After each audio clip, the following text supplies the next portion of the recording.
Don't even realize it. So it's too late. uh, Teeth were feeling bleh. Okay, so this is where we left off. What happened to me? Crippled arm? Who crippled me? Lame. Okay, so Pascal is the Amaranth. There's whatever. He is all but one person. I think that's kind of crazy. What's the difference between a person putting their consciousness together with other people and an artificial AI? Like, is that even like you know what I mean? Just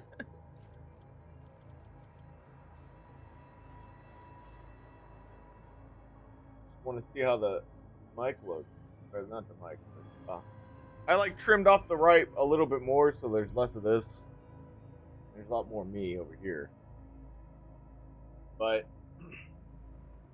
the main thing was trying to. I even did some reorganizing with the lighting. Hopefully it looks a little better. Trimming on the edges. Doesn't look bad.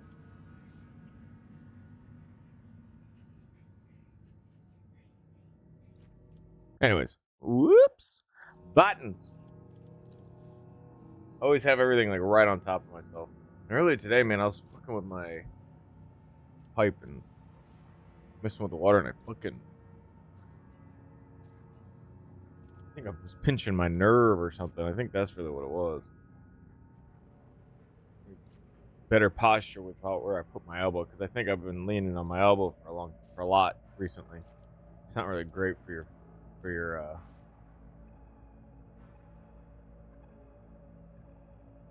it's not really great.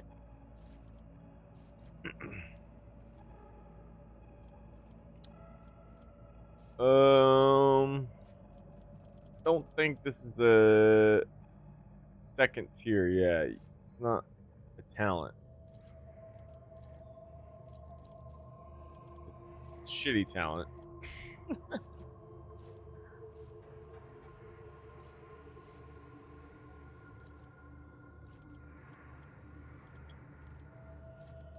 Persuasion nation. I'll persuade your nuts if your butts don't resolve their own simple nuts. Taunting. Whenever the Vanguard hits an enemy with an attack of opportunity, I'm a little high, so I'm a little bit more motivated to check these skills out, but to be honest, I hadn't really been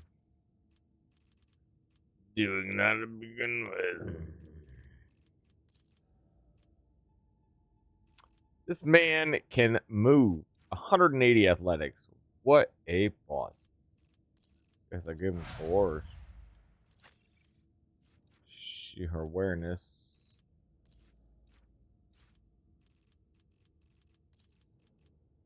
Edge of Fate. At the beginning of your combat, the psychic ability's chance to first critical move this effect. It's actually really good. I don't know why I didn't take that sooner.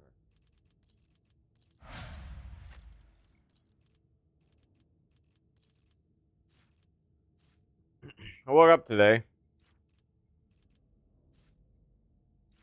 That was it. Well, I'll tell you, I did want to give it a try. I have this thing called a prototype. I gave it a try today.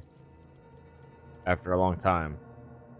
Because I know without context, it's a way to enjoy cannabinoids. I don't know how that lady said it. I was watching a video earlier. Cannabinoids or whatever. She was talking about the different stuff with weeds. It was very interesting, actually. Demolition, her athletics has been boofed. So then we boof awareness.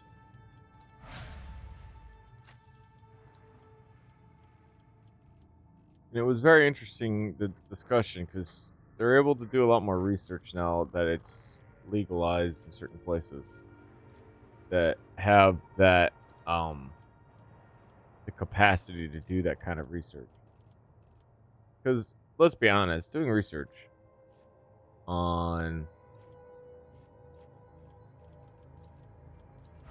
weed and stuff wasn't really a marketable thing until recently. And so now you actually have biologists and stuff who actually are working directly on the actual ramifications and studies of the potencies, and they've even discussed like the potency values of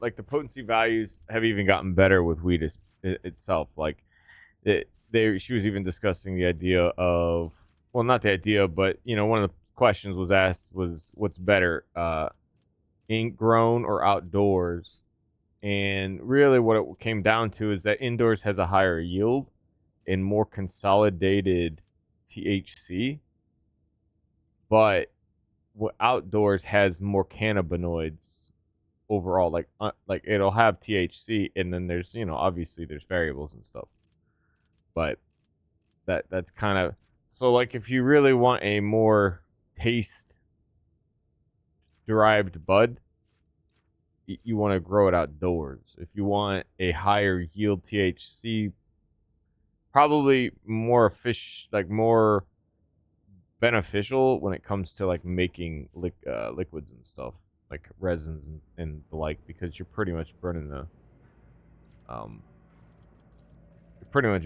out the other shit anyways.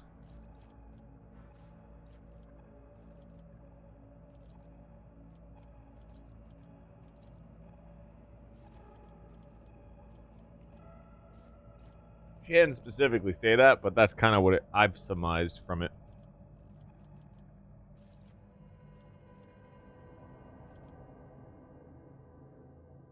Ooh, my arm.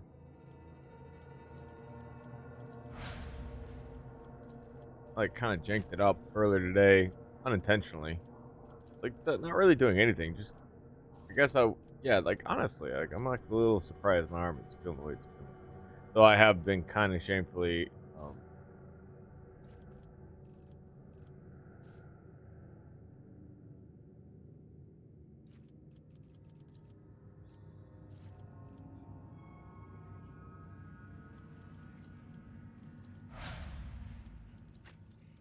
I haven't been doing my workout routine as like the last 2 days, so it's pretty kind of disappointing myself. It's not even that crazy or anything. It's just like simple shit, like push-ups and squats and stuff. And it's really like once here or there. And I've been very lazy the last few days, and maybe it's just like a mental thing. I've been feeling very like because of it. I don't know if that's like a relation, but it's just, maybe it's more of a placebo than anything. The fact that I haven't been doing it has made it kind of more crush the mind a little bit. I've been also having like a weird effect of like mortality issues, which I guess you could say is like somehow a person's midlife crisis, but like it's not really. I'm handling it because like I know I very much understand what I think. I very much understand what it all kind of basically means. I mean, I'm sure you could call that pretty egotistical, but like, there's no truth. There's no real truth to the truth of it when it comes to like the end of everything, right? Like, the only thing we know is that we know that people don't come back. That's what we know. And even then, we don't know that if that's really true, because like information and the way time works and all that other stuff, who knows? But who knows if like one faith is right over another faith? All I know is that it's a little weird that there's a lot of variable faiths. It's very weird that they're all just, the biggest like crux of the idea of religion is that there's just too many different religions to sit there and be like, well, clearly,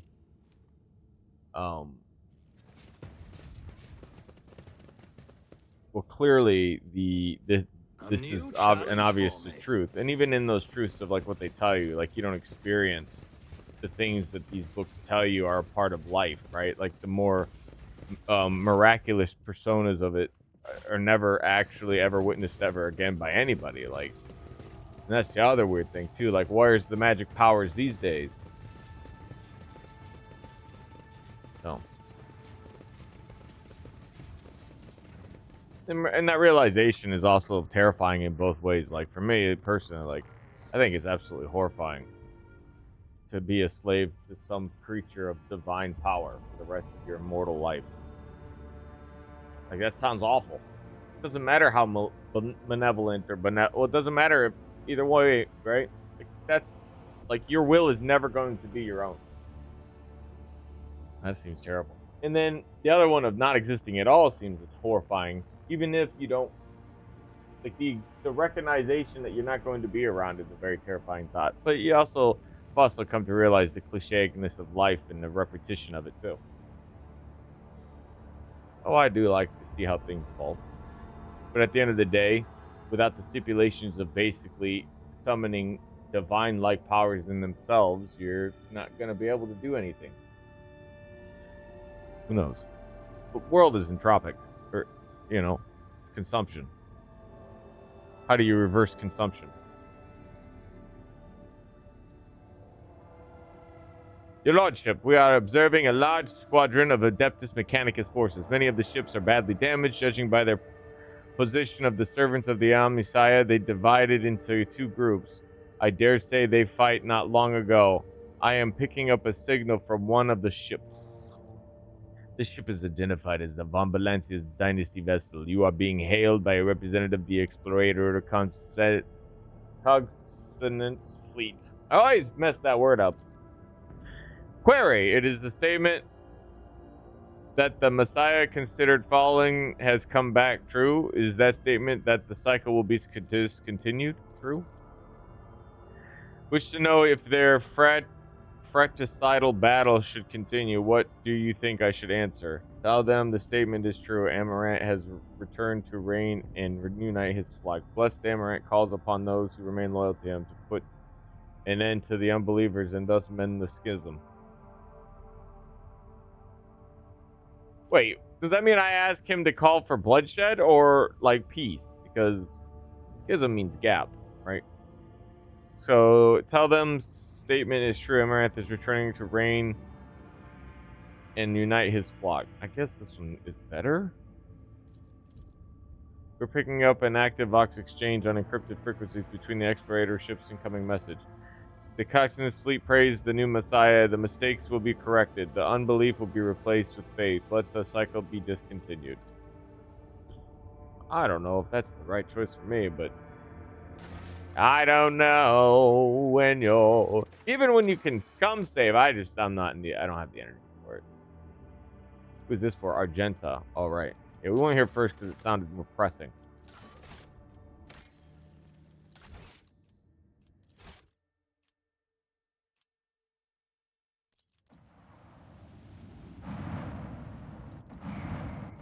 Okay. There's nothing to these places. Alright. So I assume this is also going to be money.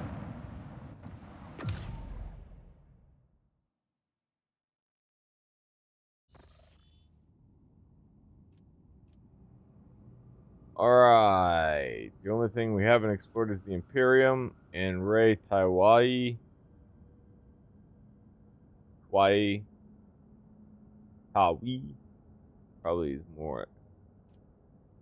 Okay, we go to Trans. We'll hit the Epsilon. Then we can head back to Mundus. And then what we will do is insta jump to Mundus. The Reitai 1. Boom. Boom. Engage. Rip a hole through reality? Well, sure.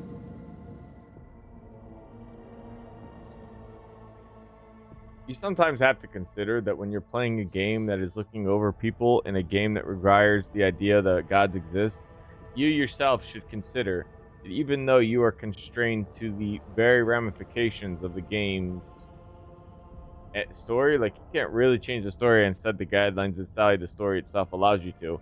You can, however, be divine in the fact that you can not only reload circumstances by giving your team another chance, you can also manipulate things in the game to your favor. Like, for example, making the webway safe so you don't have to deal with a bunch of fucking demons constantly all the time, every single second, 24/7.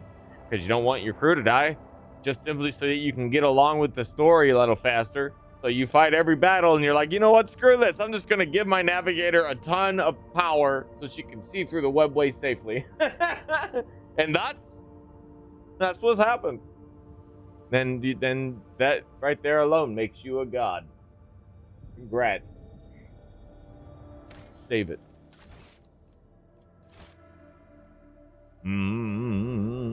If you were to think that this universe itself was created by some being, you would also have to understand or think that that being in itself would be able to and would break much of what is true within the laws of the universe, right? Like rules that would, like gravity, for example, or time. I can't claim I have witnessed any of that, but also I am just a player inside this realm. What does an ant know of the earth that it plays upon? Or the giants that roam above their faces with large clagged thumps when they roam around? That's what humans are, right? Large, giant, behemoth creatures that roam above them and seem to be able to muster some of the most ferocious amounts of power that you've ever seen. Yet, with all their power, ants still hold the biomass of the world. Master Helmsman Revol reports on the giant anomaly covering most of the system. Confusion is evident in his voice. The augurs are incapable of detecting an area itself and the objects within it, but it is obvious that they exist. The blurry blots of planets and space debris are visible from the bridge of the void ship. The area distorts even the faraway stars, dim sparks enclosed in thick curved glass. Remain in and research the anomalous zone. Ignore the strange occurrence.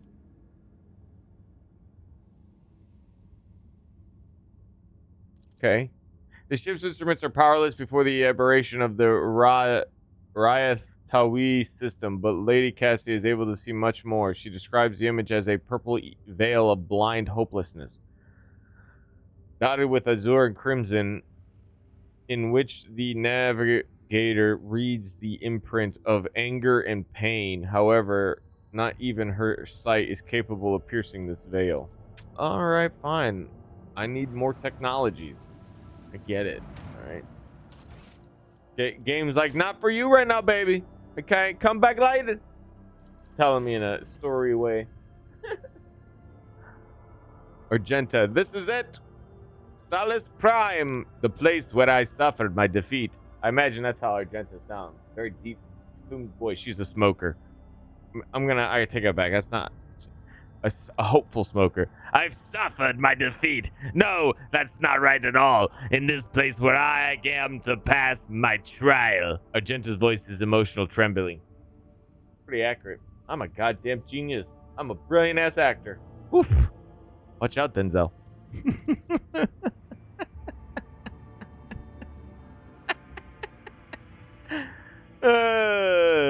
Yeah. The augurs are operating at full capacity. But the data we are receiving is limited. The planet's magnetosphere is hindering our scans. Fierce, never-ending storms constantly ravage the surface. Relying on Sister Argenta's memory is the only way to find what we are looking for. It's an easy enough task. Just look at the tallest mountain on the northern continent. That is where we're headed. The mountain isn't a mountain. It is the very ship we are searching for. Pardon the interruption. Despite her energetic tone, Ira appears to serve. What if I just have like two voices? Like one for females and one for males. Like I can have all of them sound like they've been smoking for 60 years, right? For the ladies. Pardon the interruption. Right? And then for the guys, I was thinking they could also be a person who had been smoking for 60 years. I'll show you what I mean. They do sound different, so let me show you. Pardon the interruption. I'd like to go down to the surface with you. I hear a very strange whisper coming from down there. That's a lady who's been smoking for 60 years, just chain smoking it. All right, voice is fuck. All right, oh, it's Argenta. Okay, here we go. I have no objections. Argenta says calmly, Perhaps it will be benefit you to stand in the presence of a great relic, Idira.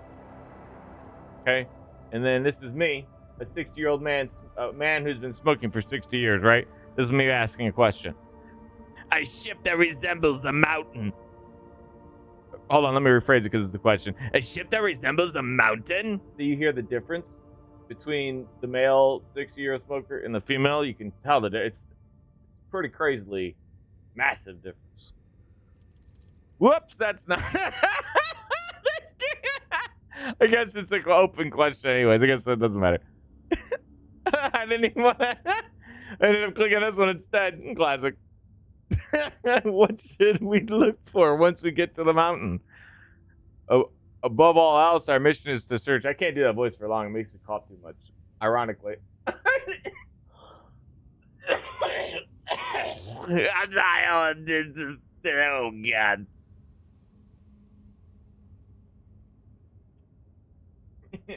You know how you summon the ruinous powers. Oh, hey, kiddos. Grandma to come out. Yeah, I've seen this blood pact before. You gotta sacrifice like 13 virgins, and then you need to make sure that the person you're sacrificing in the middle is the pinnacle of like human genome and ethics. So probably one of their angels, I think. I think that's what Zeech wants right now, right? Right, Zeech? Yeah, darling, yeah. I hear you. I hear you, darling. All right. Yeah, okay, I'll tell him.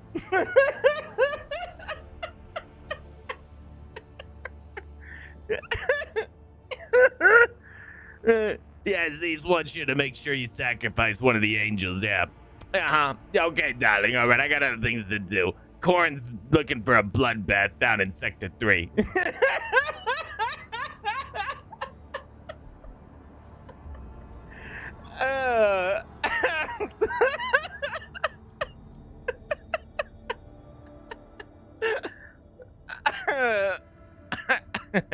Oh, watch out, Nurgle. I had to put a sign up. Slippery.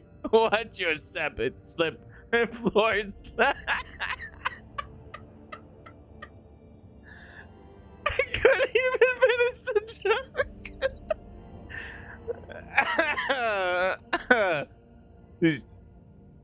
Oh, man. They call her Skirlet.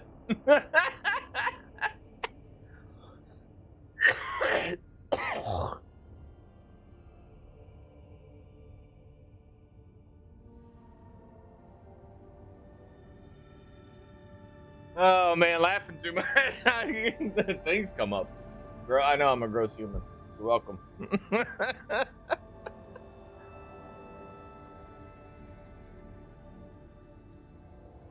Above all else, our mission is to search for any evidence of the accursed cultists who attacked me when I came here last.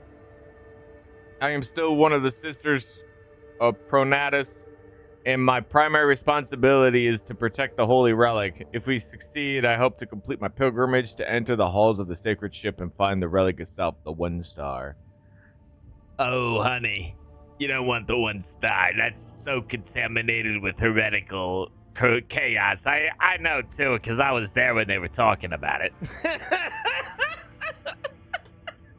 It'll be a while before I get hold of that, or before I get tired of it.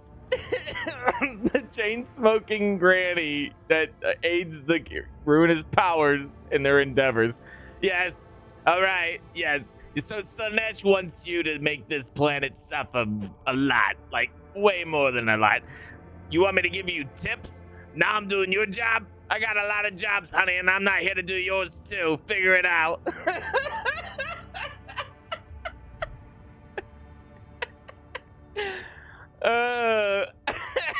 Talking to like one of the chaos champions, like their toddler. Now you need to go down and destroy that planet. You understand? Okay? All right, don't get distracted with all your rituals, okay? Korn has had enough. He just wants you to take the planet.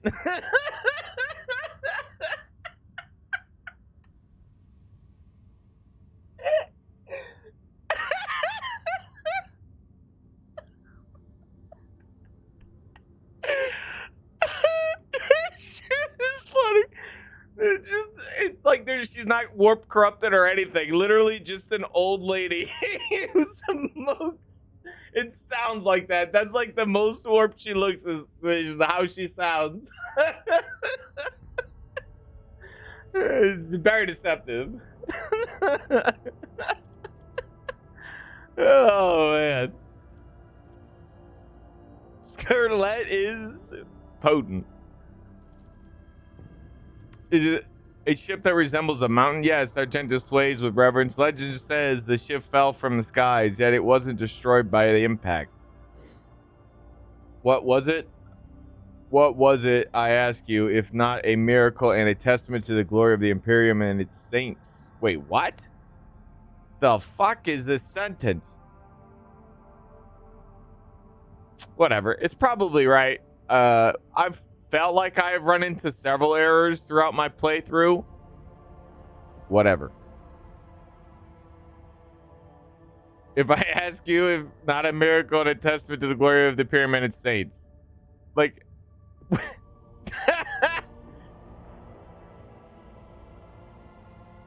I mean, it's an interesting way of wording what trying to get a point across. The ship towers over the planet's desolate surface, encased in ice on all sides, but from what the fuck? But from up high, it looks like a mountain, majestic and lonely. You know, I guess I really shouldn't really care about sentence. It's just commas are kind of, they throw me off sometimes because it's like a break. Whatever, dude. Rules are weird. Fuck it. Dude, if people can use the word as a cap and no cap as being true or not true, fuck it. Whatever, dude. Okay? No. And it's not like I don't have my own mix of words myself. I say dude and bro and all the fucking, you know... well, I won't throw shade at the originationers of that because they're pretty true folk. But, like, just, you know, I have my own way of speaking, and it's not, it doesn't adhere to the status quo. And I know this is just a game. The weed I got is really good. What if the cultists are long gone? What if they stole the relic? Then I will chase after them to the ends of the universe. Jeez, girl's motivated. The darkness, fire, and all the horrors of the warp. Her voice is vibrating with anger, but a moment passes and she calms herself surprisingly quickly. But I do not believe that those rotten-souled scoundrels could have stolen the relic. It says plainly in the Saint's hagiography, my bad, sorry for Belgium, that only one who is righteous and resplendent of heart can enter her ship. I know her power is greater than the most profane sorcery of cultists. What could they possibly do to match the workings of one of the living saints of the Imperium? You know, I guess unless they say it specifically within the 40k universe, it's not that like, it's not like the Emperor himself grants you power. Whenever your faith is so fervent, it is the fact that your faith itself is so fervent and so unbreakable that's what grants you power, right? Not the person, but the fact that you yourself are like a some sort of channeler of godly powers yourself, not the Emperor's powers, but your powers. You like manifest powers simply for the fact that you have such die-hard belief in it, like your faith in something is so fervent and so unbreakable that it breaks reality's agreement to the laws of what should be able to be done, and you violate them, basically. That's how I see it. Because you're basically telling the universe your will is stronger than itself. And that is what a god basically is. You know, it's not something that these people can't do, but there are several incidences of, like, especially the Battle Sisters summoning some profanely powerful abilities simply out of the fact that they have pure faith. which I think is crazy. Though there's also records of claiming that like the emperor himself is granted powers. I don't know. Maybe it's just the way the storytelling is done and how many people write it. You don't have much time for this expedition. We are registering an increase in storm activity. The weather conditions are deteriorating rapidly. This isn't about rain or hail. The local storms can perforate a shuttle mid-flight. Ugh. Everything our path is a test, but be it storms or heretics. My last visit to this planet ended with the archenemy's servants wounding me and claiming the lives of my brave companions. This time it will be different. You and I will fight side by side, Rogue Trader, and we will do what we must.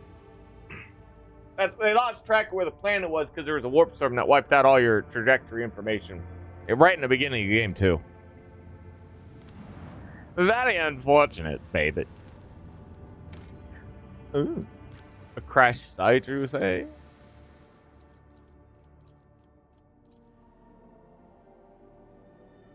Armor parameter reduces incoming damage by a percentage. 20% of incoming damage. Deflection reduces incoming damage by flat value. Oh.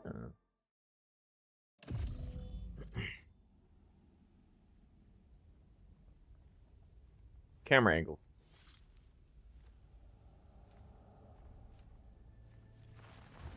I wonder how many mines will be in this map. For generations, the three-eyed monkey have abused the souls of the children of Assyrian for their own petty ambitions.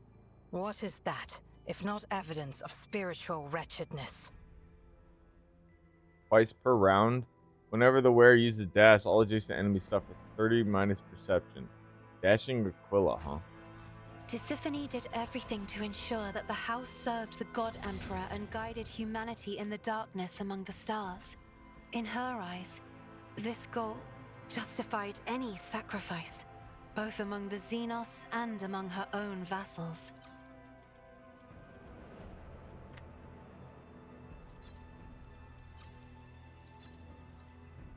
No, that is not what I wanted. You. Ooh. Wait, oh. Ooh? There we go.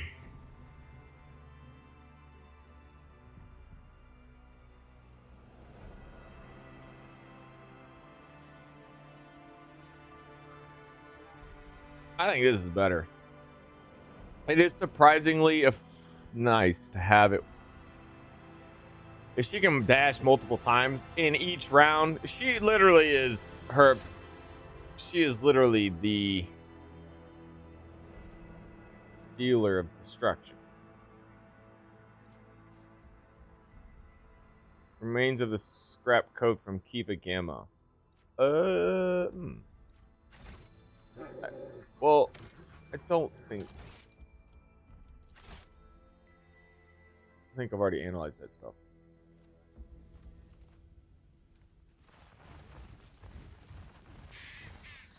Follow my lead!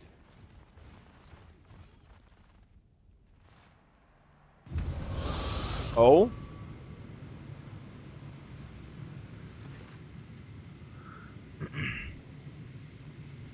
Afterlight is the name. A rippling silhouette appears where the light rays coming from the sorceress device converge.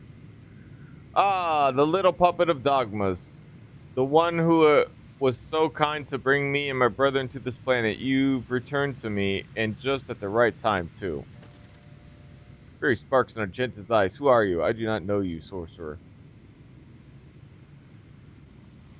No, you don't, but you should. I am called Brother Afterlight. Divine blessing flows through my veins, and my ears hears whispers of truth that you will never comprehend. Oh, he's chaos. I'm calling him pulpit. All you need to know is that all of the disciplines of the final zone in this corner of the Cronus expanse, I am the strongest, ain't it? Pulpit. The strongest of the disciples who survived, you mean? After all, we exterminated the rest of you on every world. We found one. Yeah, oh yeah, he's definitely corrupt. Right, I remember these. You lot again. I hear such hubris in your words. What I should hear instead is despair. Or haven't you realized it yet, stranger? You are fighting a war against an ocean without end. No matter how many of my brothers and sisters you cut down, those who join our ranks will always be greater in number. What is this, a Hydra shit? Hail Hydra? For every one head you cut off, two will take its place. It's really, really a terrible idea for leadership. If you kill, like, imagine if you killed Hitler, right? And then 2 people took his place. Right? Heil, Carl, and Steve. I'm just saying because the Hydra thing is from the whole Nazi thing, so that's all. Or having you? Oh yeah. Well, that's enough of that. The little puppet brought some friends with her. Good. I have just finished what remains of the last group of fools who risked their lives coming to this planet with you. Wait, what? You remember their death? Oh, he's talking to Argenta. Don't you? Or do you? Or do the lives of the mere pawns mean nothing to you? The Emperor accepted the souls of his faithful. Girl is voracious. They died cursing your name, the name of the puppet who had brought them to the slaughter, and then alone escaped with her life. Enough. Be silent. Shoot it, girl. Oh, you missed. Oh, nope, she got it. Lowers her weapon. A breath escapes her lips. Their heretic was deliberately trying to awaken my anger. He is wrong. Okay. He supported Sister Argenta's intention to tame her impetuous rage. He is wrong to think that he can manipulate the chosen of one of Holy Terra. Oh, good girl. Yeah, you know. I remember when we had the conversation, but apparently I told her calm her shit. Chill out. Stop murdering people just randomly because you think they're heretic.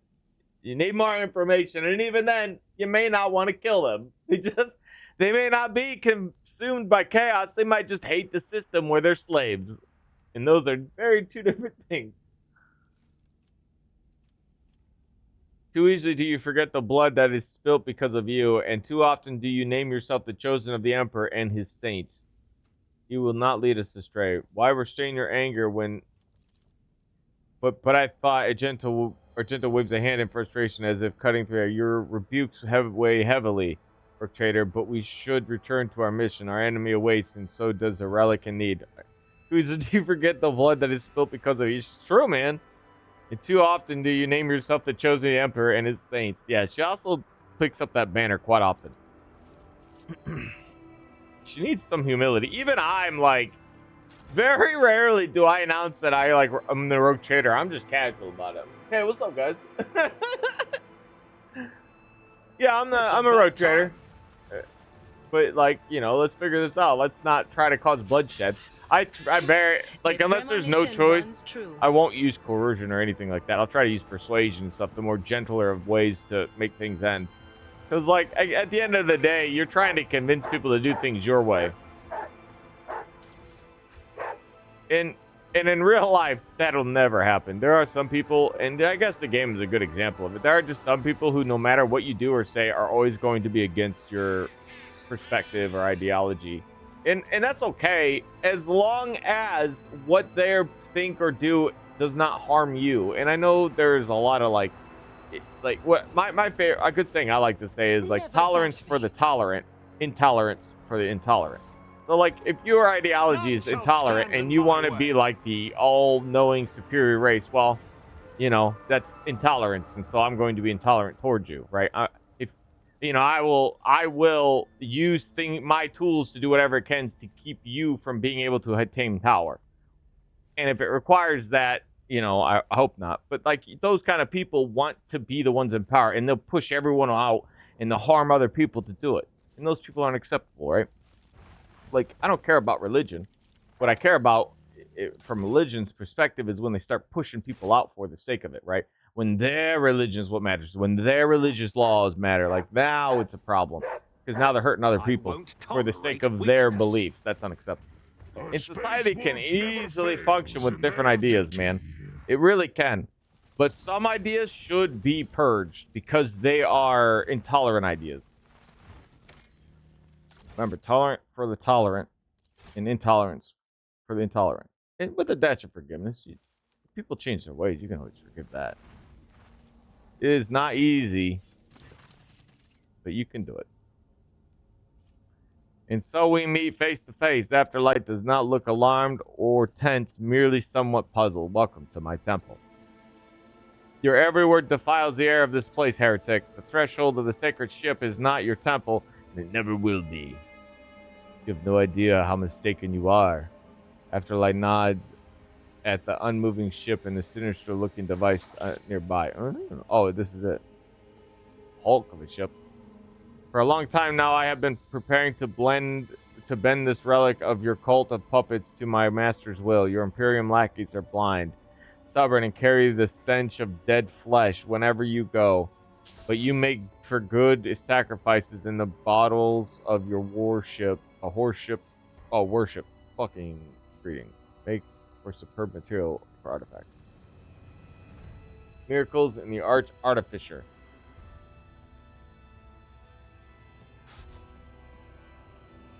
Aren't these guys like gene stealers? Like they're a gene stealer cult too? Bone flutes that summon my master's angels from the immaterium, lenses that burn away the imperfections of people and worlds. Such things require resources. I found good use for the rabble that came with you to the planet back then. I'll find a use for your new friends too, and you and the ship and whatever relic it holds. He still hasn't gotten in?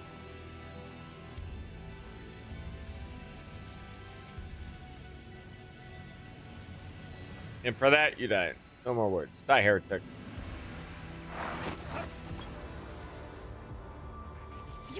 There was no coming out on that one.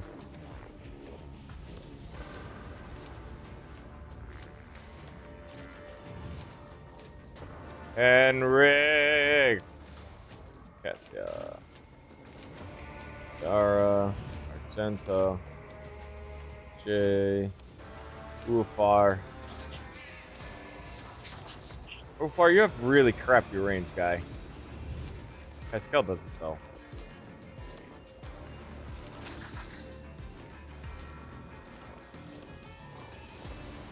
Put her in a high spot.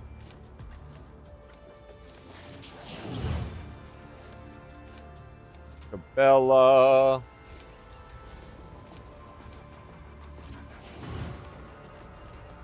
Abelard.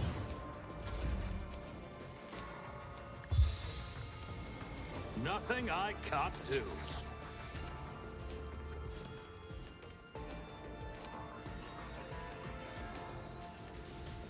Oh, nothing of value has been lost. I am fear incarnate. Death comes in silence. The killing brings me no pleasure. Brings you no pleasure. As the death is a blessing. I bring mercy and retribution. Trust me. This goes against the tenets. Come, the other side awaits. She is a butcher. I am your blade and shield. I shall.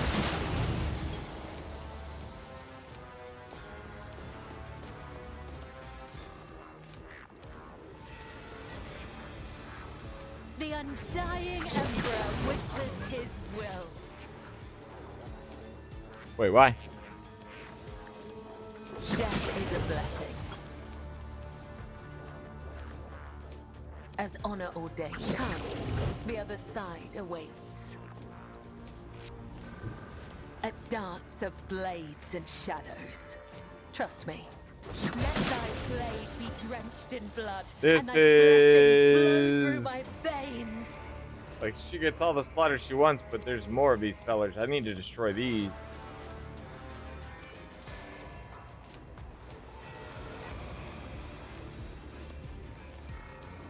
The shadows will death is a blessing. I can't do it.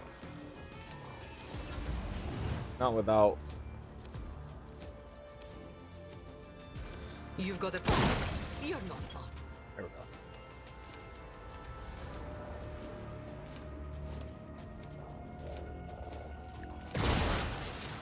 There we go.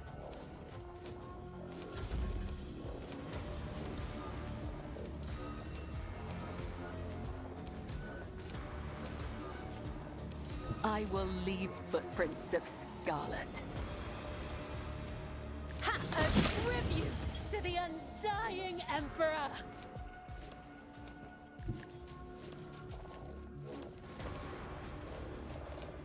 Let thy blade be drenched in blood, and thy blessing flow through my veins.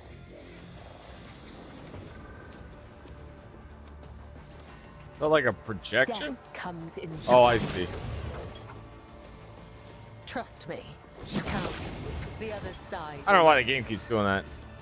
Oh, I get a dash. As the tenants demand, I shall not fail.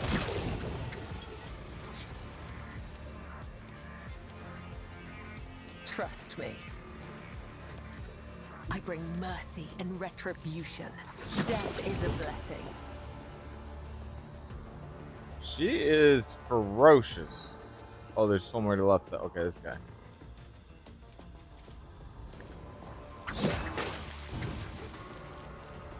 She tends to carry a lot of these fights effectively. Agenda gestures for you to stop. She looks at the shining entrance to the ship and begins to speak quietly and solemnly. When I first learned of this planet's existence, of the great relic that lies before us, I decided that I was chosen for a great destiny. That the saint whose name I bear had summoned me. Sorry about that. Summoned me, led me through the void and the nightmares of the maw, so that I could enter the sacred halls of the ship and accept her boon. And for mine that, I thought myself special, chosen, worthier than all my sisters, even back when I was a novice pride. I was blinded by pride. In reality, every step of my way here was fraught with errors. So this cannot go on. I must cleanse myself. I will enter the sacred ship and to beg forgiveness, and I will emerge renewed. I know it. I believe it.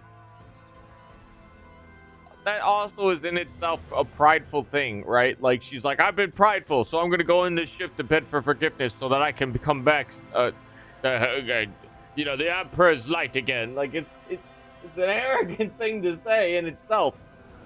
To admit that you followed is fine, but, like, the way she presented it, she's like, I'm going to be forgiven for my hubris, and all will be well, and I can go back to business as usual. I am an understanding warrior of the Allfather, but my heart can hardly be called untainted. However, it is a wolf's duty to guard the Allfather's pack without fear. I am ready to climb aboard the holy vessel with you and guard against any threat that may lurk within. I care not about the consequences. Thank you, brave Ulfar. One could not ask for a more dependable and vigilant protector, but I won't need to lean on your mighty shoulder today. Okay, you speak as though you intend to go in alone. Only the worthy, those whom the saints accept may. I feel uneasy this ship. There really is something inside. It's something big, something that changes people's fates. If you go in, you won't come back out, or at least you who became out won't be the same you. Damn right I do. We've been through so much together. Drakari place won't turn back no matter what, will you? Right, I will not. My trial, my pilgrimage. Take care, Idrira. Alas, wicked sorcery is smothering you, but in every darkness, the light of hope lives. Her own little light, I come to you. Was it an explosion?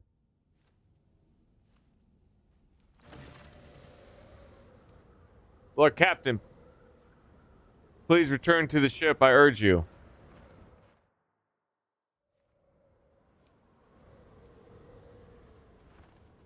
To hurry, the storm is coming, the one I warned you about. You cannot survive it on the planet's surface. The Inquisition taught me many things.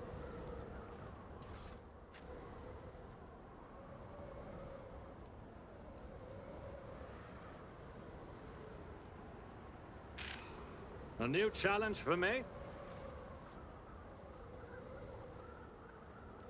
Oh no, dude, the door opened and it blew up. It probably wasn't her indirectly or anything had to do with her.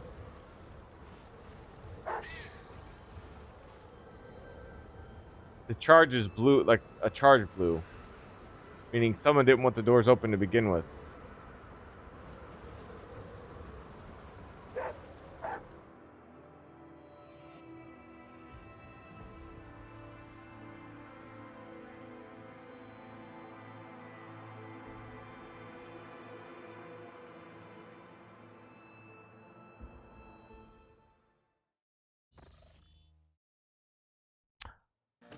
What the fuck game?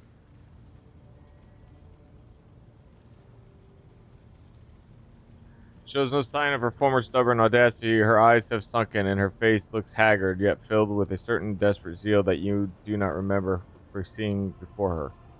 Brooke Trader, my emotions got the better of me and I ran. It was an unworthy urge, one that will never see the light of day again. Everything will be different now. Talking about myself, about what I am. You saw everything. You saw the sacred ship rejecting a ship that only the worthiest may enter did not deem me one of the deserves the right. You hear the bitterness. And for that, I thank the Emperor and the Saint who gave me my name. I offer this gratitude with all my heart. What happened cured me of my curse of pride and showed me the depths of my weaknesses, errors, and flaws. But the path to redemption is known to me.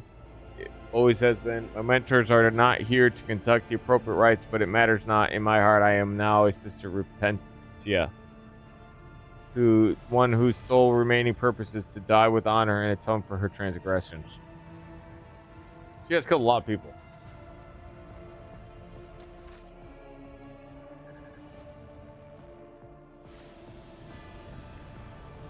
That's it.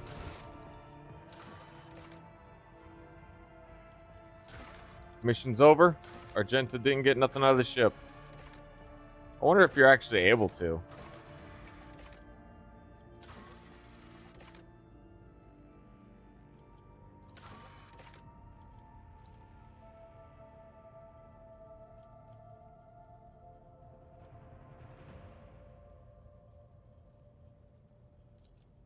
What?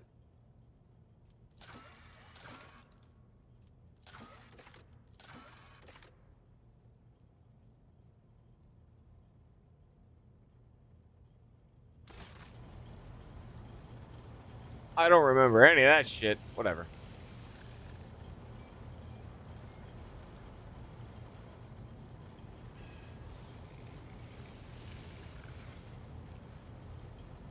Oh, there he is. After every warp flight, a bloodstain appears in the same place on the deck. In general, I can't complain. Converted. He's just cleaning the streets.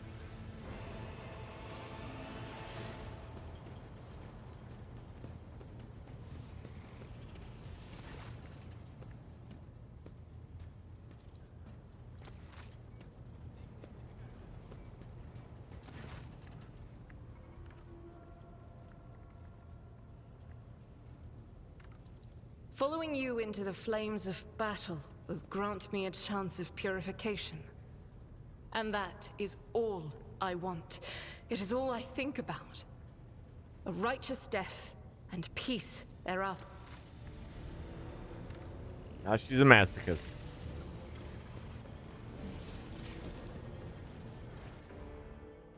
Alright, we've basically scraped the barrel. Rumors and the like.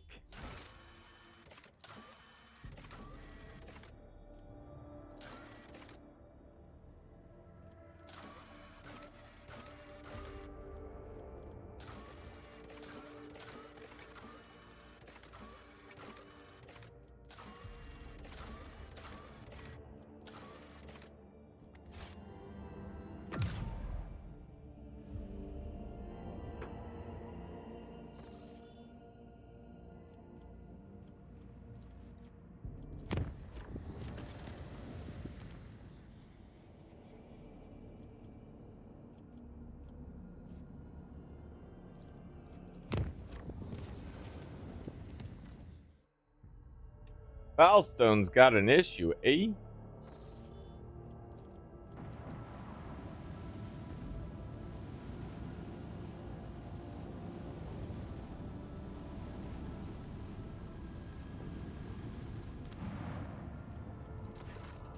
The world is preparing for an annual event fiercely popular among the common folk. A Groxback race across the central continent. Hundreds of participants have been raising and training the beasts just for this occasion.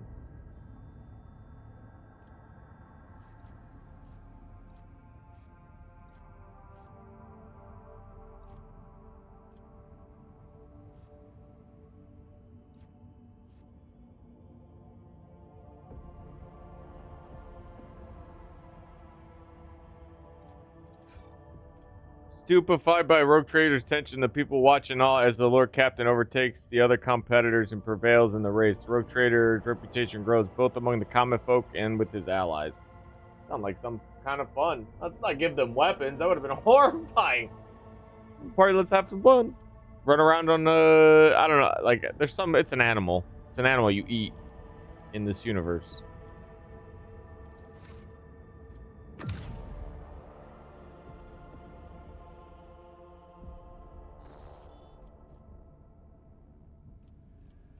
We're back to Mundus and then Furibundus.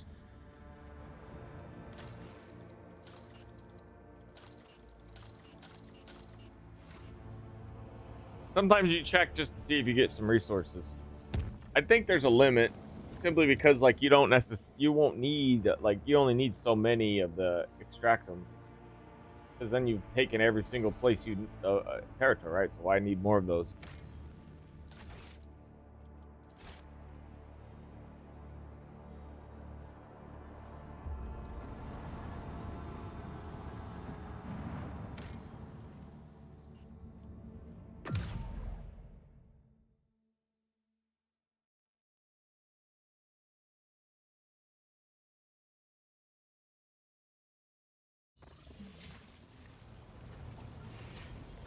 Let's see, because I think we're really close to maxing out our reputations. Oh, that's not the guy I want to talk to. Okay, Shenron. Yeah, Void is the only place left.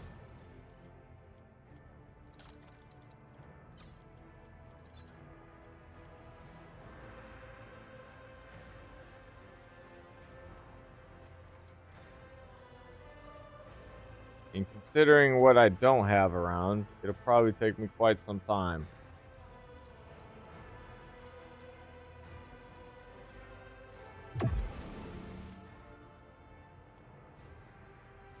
They like heritage shit.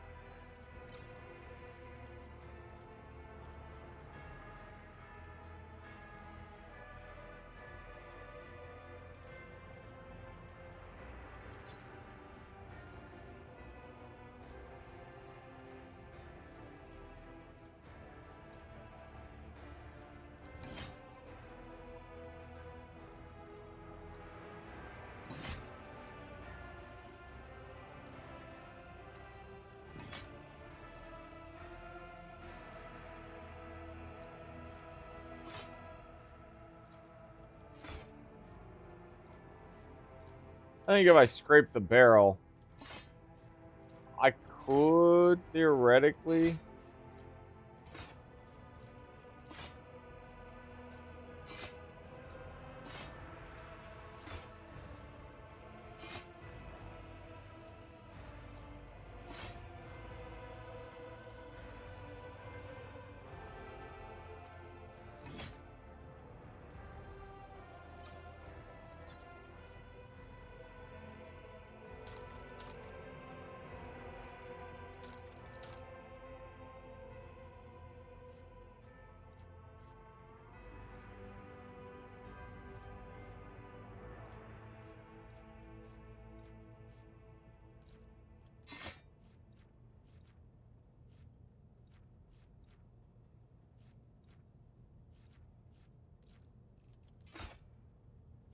It's not like I'm gonna wield heretical shit anyways. So why not?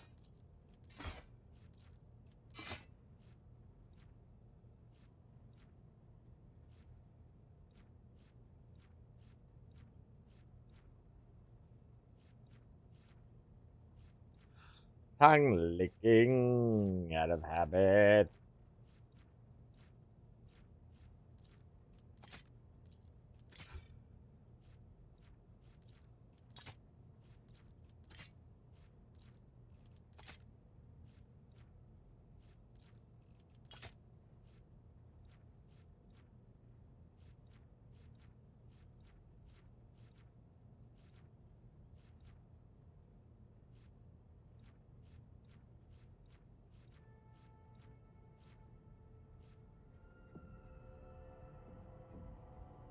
Hymn of Vehemence? Whoa.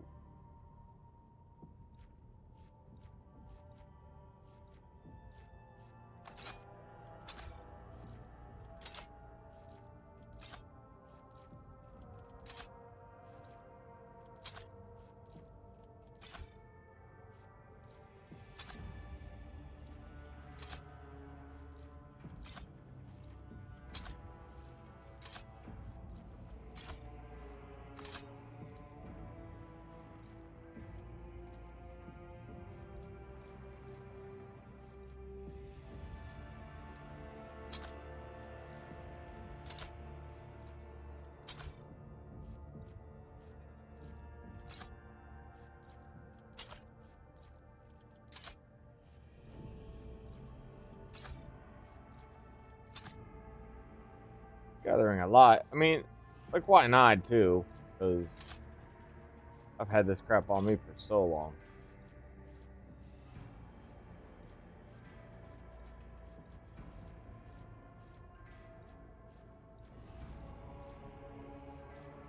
I don't know about so long, but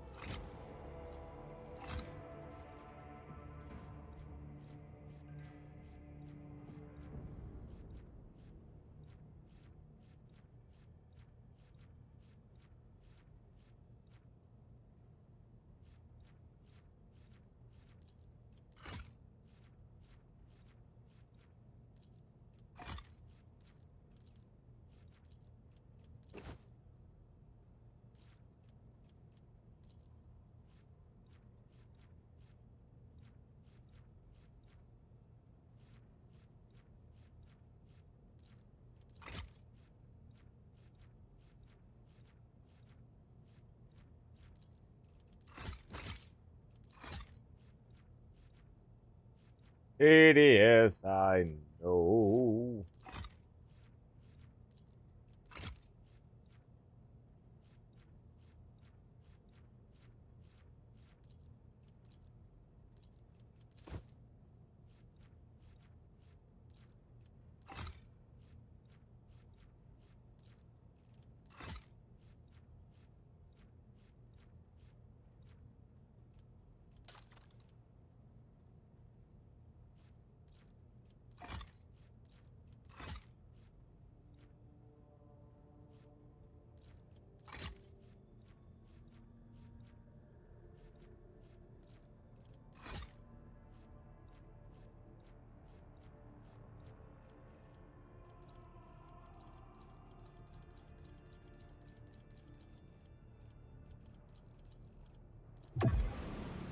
Got it up to 11. How do I gotta get this group? Fuck.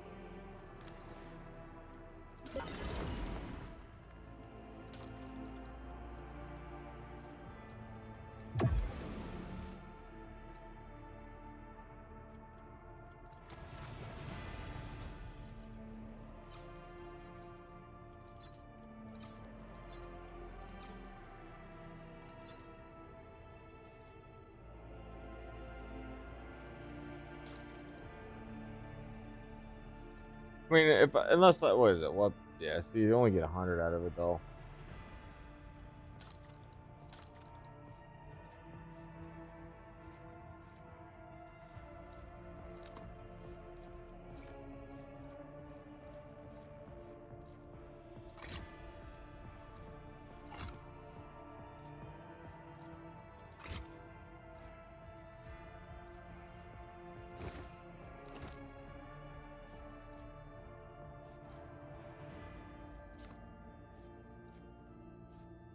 I guess I can wear some heretic stuff.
Whoa.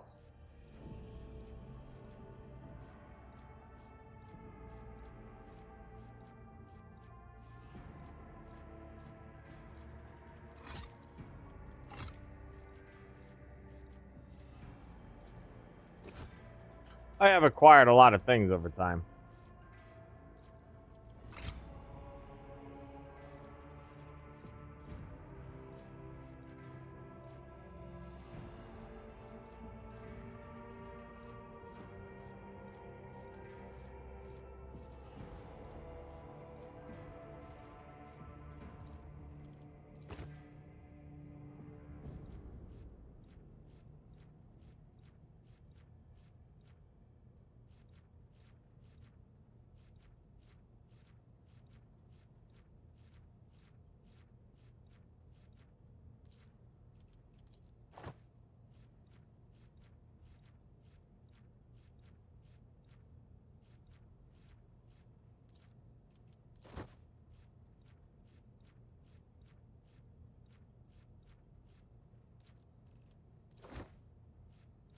I guess at the end of the day, it really isn't that much more.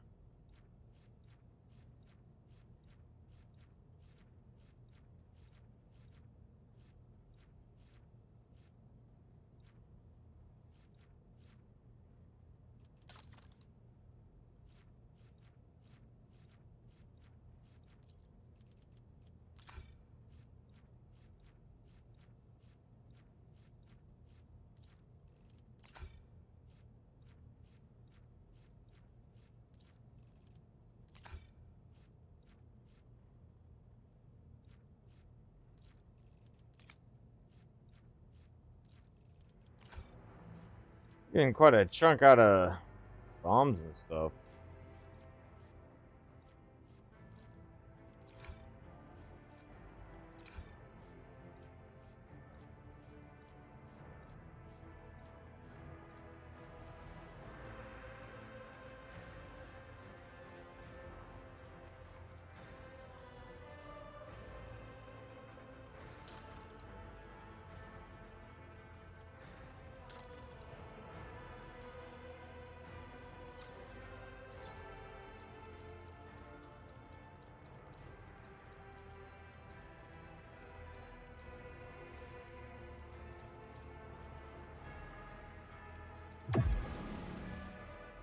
Not really worth doing all that gathering, but whatever.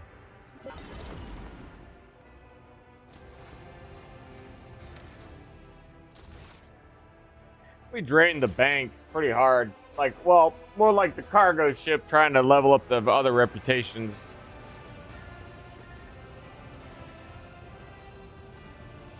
I gotta say, I don't think my cargo's been this empty since I first started.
All right, that took a lot of like, whoa.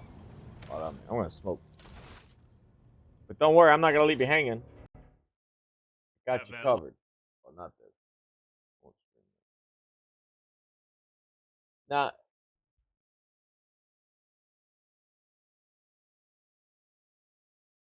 Oh, fucking, I don't care. Here.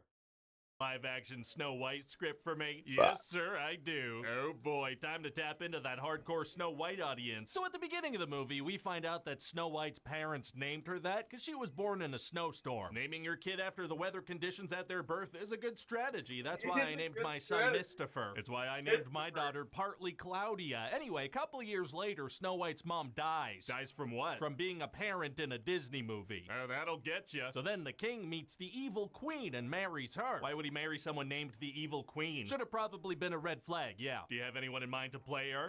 You know, just someone who can deliver her lines. No deal! Oh my god. So then what happens? Well, then the frickin' dad disappears and she seizes the throne. Oh no. Yeah, and stuff is dire in the kingdom under her rule. We're talking very muted colors and some dust. That sounds like a nightmare. It's worse than hell. So anyway, then Snow White grows up and her entire facial structure changes and she gets a little Lord Farquaad bob. What? And everyone assumes she's dead, but she's actually working as a maid inside the castle. Why would she be presumed dead if she's been walking around the castle this whole time? Unclear. But one day this cute thief steals some potatoes and he gets sentenced to death, so she goes to save him. How does she manage that? Well, he was just kind of tied to a fence with some loose rope, so she gives it a light tug and saves him. Solving problems with a light tug is tight. Okay. So who's this dashing man? What's his dashing name? Oh, you're gonna like this. Jonathan? Anyway, then the magic mirror tells the queen that Lord Farquaad is fairer than her, so she's like, well, she's gotta die now. She wants Snow White dead. Why'd she keep her alive in the first place? Unclear. So then the queen tells this huntsman to kill Snow White, but he sets her free into the forest. Okay. And that's when we're gonna see her iconic outfit. Oh, I've got a coupon code for a site called Teamu. Maybe we could get one off of there. Yeah, that sounds good. So anyway, then she finds a house and does a little B&E and takes a nap. Just straight into bed. Sir, she's had a big day. She ran through trees, fell in water, and saw a bunch of CGI animals. That's a good point. So then we're gonna meet the CGI dwarves, and oh boy, do they look like living corpses. And what's their deal? Well, they work in the mines. For who? Hey, shut up, and they have magic shut up. powers. They do? Tell me about those. I'd rather not. We're just gonna show them having glowing hands once and then never mention it again. Fair enough. And then we're gonna have them sing hi-ho. Very polite. Promiscuous women deserve to be greeted too. What? So then what happens? Well, later Snow White's gonna meet Hi-ho. up with Jonathan again and his friends, the 7 bandits. Oh, we're meeting a whole other group of 7. Yeah, one group of 7's not gonna be enough this time around. The fans are clamoring for more groups of 7. Are they? Yeah. Feels like it'll be tough for people to get attached to this many characters. Actually, maybe. Yeah, that's a good point. I don't care though. Oh, okay. So then they're gonna get attacked by the Queen's soldiers and Jonathan's gonna jump in front of an arrow that was gonna hit Snow White. Is he okay? Yep. All right. So let's not talk about it again ever. That works for me. Anyway, Jonathan takes off to look for Snow White's dad because he might still be alive and he gets captured. Oh no. Yeah, so he gets tossed in a freaking prison cell along with that huntsman guy. Oh no. Yeah, and he tries pulling on his chains to get free, but it's no use. He's stuck in there. Well, sounds He's like it's gonna be stuck in there. impossible for him to break out of there. Actually, it's gonna be super easy. Barely an inconvenience. Oh, Barely really? an Yeah, see, both him and the huntsman pull on the chains, and then that works, and they get free. Had nobody ever tried that before? Guess not. And there aren't any guards around? None. Well, fantastic. None. But now the evil queen knows that Snow White's still alive, so she disguises herself as an old woman and convinces her to eat a poison apple. To kill her? No, to make her sleep real hard, unless someone kisses her unconscious body with some real feelings behind it. Why not try that arrow strategy again? Because they tried that once and it didn't work, and by movie logic, they cannot try again. I feel like it might By eventually work movie though, if you logic. keep shooting arrows at her. Impossible. So all the CGI Impossible. animals see that the queen is doing this to Snow White, so they take off to warn the dwarves. Why don't they warn Snow White if they're right there with her? Hey, shut up again. So then the Hey, dwarves shut get up back, but again. they're too late. Snow White is very much asleep. Wow, I wonder if she'll wake up. She will, because Jonathan's gonna plop his big wet lips on what he thinks is her dead corpse. Very romantic. So she wakes up Very and now they gotta romantic. go confront this frickin' queen. Yeah, they better. How are they gonna take her down? Oh, well, Snow White's got a trick up her sleeve. She reveals that she remembers the names and professions of the people that now work for the queen. Oh, okay. So, you know, that solves everything and everyone turns against the queen. Wow, well, thank God that worked and that the queen didn't try that arrow thing again. Well, it would have been no match for knowing that this one guard's name is Paul. I guess not. So then the queen destroys the magic mirror, which absorbs her into it, which is how it works now, I decided. Great. So what do you think? Hey, listen, you've described a movie. You're darn right. In court, you wouldn't be able to argue otherwise. And the movie Of course you you wouldn't described, be able to well, argue otherwise. who wouldn't want to watch that? It bombed. So, you have a new movie for me? Yes, sir, I do. I'm thinking it's time for a new take on War of the Worlds. Oh, that's a good idea. Some good sci-fi for people to pop on after a long day of being stuck on Zoom calls. Yeah. So what's this one gonna be like? It's gonna be like being on a Zoom call for 90 minutes. Oh, that sounds amazing. Yeah, the whole Sounds thing, and I amazing. mean the whole thing is gonna look like you're looking at a computer screen. That's so freaking immersive. It's gonna be like you're right in the action, watching the action from a computer screen. Exactly, and we're gonna see the main character react to alien footage through his webcam. Wow, well, we're gonna need someone with some serious acting chops if the whole movie's gonna be a close-up of him reacting. Ice Cube is good at frowning. Well, that should work just fine. Okay, so Ice Cube That works should at the work Department of just fine. Homeland Security, and he's the guy who's in charge of looking at people through cameras and listening in on their phone calls. So he, like, leads a team or something? He seems to be completely alone in the DHS building. Oh, okay. And when we meet him, he's tracking his kids' every move and spying on them and reading their private conversations. This guy's kind of an invasive creep. No, it's because he cares about his kids. Huge invasion of privacy. He also has a dead wife. Well, now he's a sympathetic character. This is Well, a now good he's a protagonist. sympathetic Thank character. you. So he hacks his daughter's fridge and then calls to yell at her for not eating enough protein. Just a real good guy. And his son downloads a video game to have some fun, and he hacks the computer and deletes it. A hero among men. Anyway, so later as hero Ice Cube's among trying men. to take down this hacker, the Disruptor, a bunch of meteors hit the planet. Oh, did nobody see them coming? Nope, because all the world's satellites were taken down a couple days earlier. How? Meteors. What? So humanity had no way of seeing this coming. Well, but then these frickin' large machines come out of the meteors and start attacking people. Oh no. Yeah, so Ice Cube's gonna be like, whoa.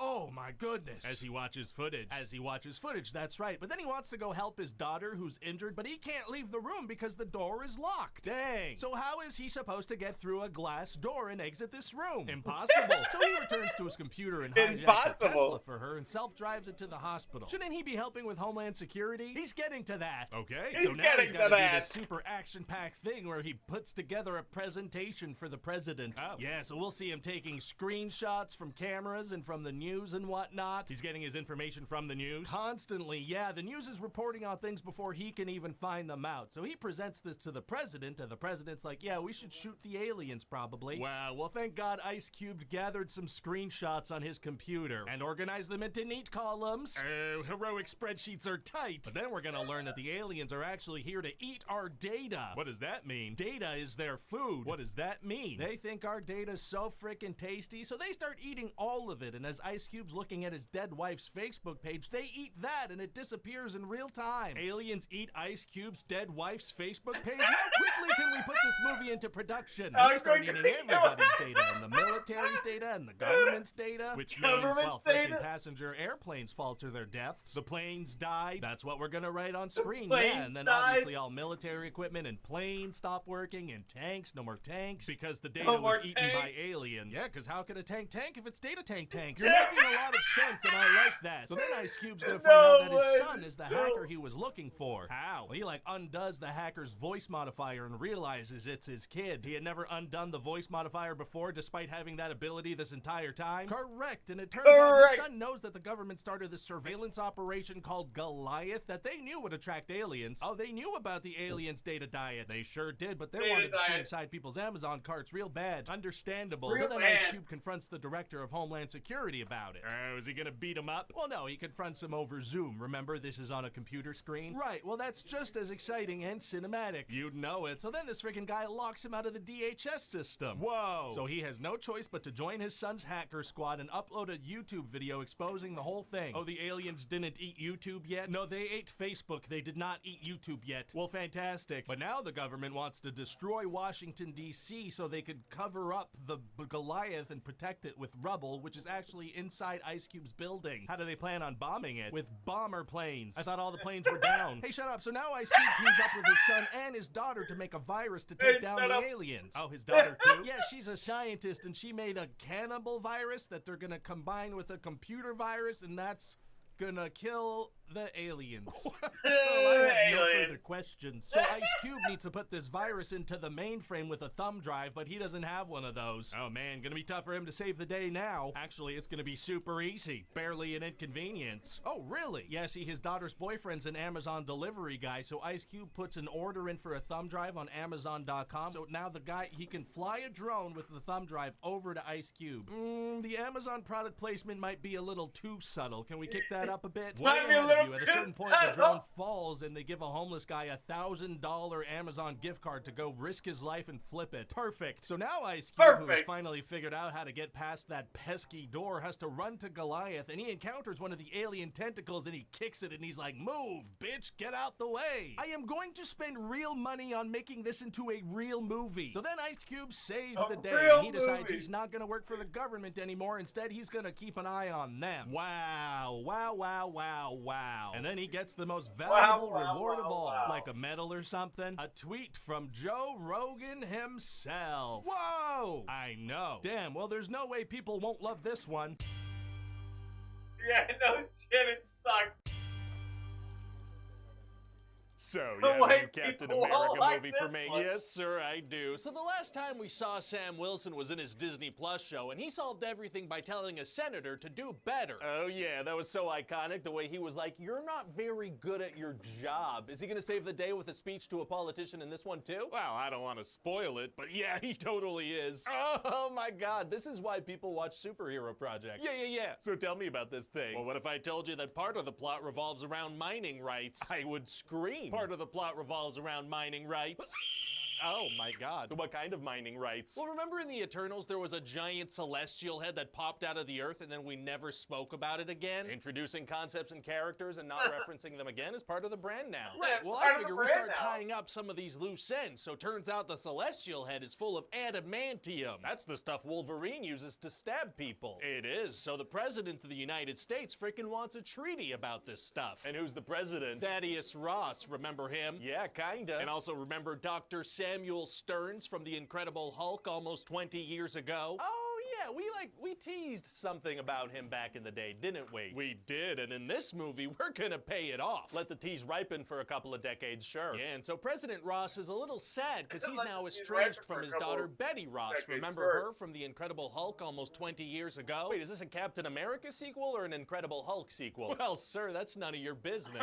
So anyway, Captain America and Falcon get invited to this summit by the president, and they bring that old super soldier Isaiah Bradley with them. Okay. But then during the summit, he and a couple of other people get mind controlled and try to kill the president. Oh no, how'd they get mind controlled? Well, turns out Stearns has a big old scrotum brain now, because he was exposed to Bruce Banner's blood in The Incredible Hulk almost 20 years ago. Did you say scrotum brain? And he's so smart, he can do all kinds of things, like calculate probabilities real good. Oh, so he's like always right about the things that are gonna happen? Rarely, if ever. Oh, okay. So anyway, Isaiah Bradley gets arrested, and this former Black Widow, who's the head of Ross's security, she stops the other mind-controlled people. Oh, that's cool. I'm gonna cast someone distractingly small to play her. Great. Wait, what? Why? So then what happens? Well, Sam starts to investigate, and he gets ambushed by Sidewinder from the Serpent Society, who he had a little run-in with earlier in the movie. Okay. So then there's gonna be this cool action scene where it's gonna be like, oh no, is Captain America gonna be able to beat up this guy in his mid-60s? Is he? He is. Beating up senior citizens is tight. So through that guy, they find out about this old black site where they find old scrotum brain Samuel Stearns. Please stop saying that. Yeah, and so it turns out that President Ross had like fully blamed the events of the Incredible Hulk almost 20 years ago on Stearns and kept him imprisoned here. Why? Well, he made him use his intelligence to help make him president, and then he said he'd pardon him, but he totally didn't. Rude. Yeah, and so Stearns is pretty upset about that and wants to sabotage him. Kinda understandable. So Stearns mind controls some fighter pilots and creates a big old conflict with Japan around the Celestial Island. Uh-oh. So Captain America surfs on a missile and saves the day, but Falcon gets hurt. Oh. Yeah, because I don't really want him in the third act of the movie. Why not? Well, because this is a Captain America movie. It's his journey. He's the one who has to be present while Thaddeus Ross has a character arc. Got it. But before that third act, Bucky Barnes is gonna show up. Oh boy, they're gonna team up again? No, he just gives Sam a little pep talk and leaves. He's gotta go. Oh, he's not gonna help out. No, he's busy. He's got other stuff to do. Busy. Okay? So anyway, then there's gonna be this big reveal that Stearns was actually giving Ross little doses of gamma radiation through these heart pills he was making for him. And what does that mean? It means that the frickin' president's gonna turn into frickin' Red Hulk. Oh, there's our trailer right there. Wait, no. There's our poster. There's our marketing. Well, this whole movie's kind of leading up to that as a big reveal. Big Red Hulk. Oh boy, that's a movie people want to see. That really takes the wind out of my air sails. My air Okay, so sails. anyway, all the Secret Service agents, they start shooting at the Hulk, but that's not doing anything. They just immediately start firing at the president. They do. Huh. So now They Captain do. America starts fighting him, and he brings him over to these cherry blossoms where Ross said he used to go with his daughter. Okay. And he tries to talk him down, but it doesn't work. He is simply too angry and hulky. Yikes. Too Well, maybe angry and now. hulky. Actually, it's gonna be super easy. Barely an inconvenience. Oh, really? Yeah, because see, they're gonna fight a little bit, and then Sam's gonna talk him down. Didn't he just try that? Well, yeah, but this time it works. Why? Because. Well, okay then. Because. He resigns as president and voluntarily puts himself inside that big raft prison, and his daughter's gonna show up to visit him. Well, if we're gonna have a Betty Ross cameo, why not have her be the one to show up at the cherry blossoms and have that be the reason the speech works this time? Hey, shut up. And so Stearns. Oh, yeah, Hey, what happened shut to up. Stearns? How do they stop him? Oh, he turned himself in. He's all done. Oh, he did? Yeah, movie's done, so he stopped trying to do stuff. Well, that's nice of him. Oh, he is gonna have a post-credit scene where he's in the raft and he tells Sam, hey, did you know there are gonna be more movies in the future? Stuff's gonna happen. Stuff's gonna happen. Oh man, dude, that shit gets me every time. Like, it's good. He got really good at it. You watch some of his older stuff, and you can definitely tell the difference. He really, really flushed it out, and it is pure gold now. Pure gold. I need you to get off my back, all the way off my back about that. Oh, okay, I'll do that.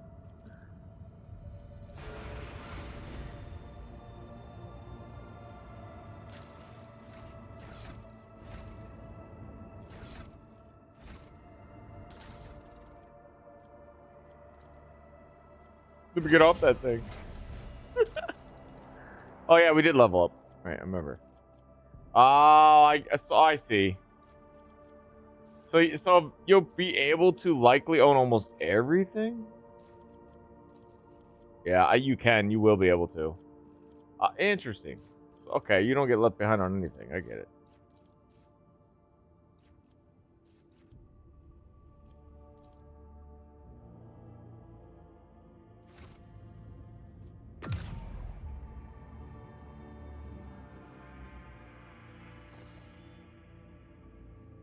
Good. I was even looking at that because I could forget. I had leveled up earlier and completely forgot.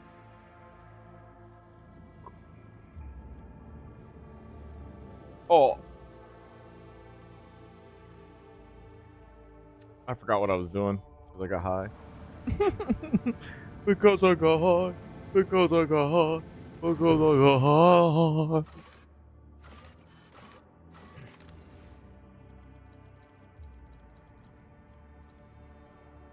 I was gonna go play pool, and then I got high.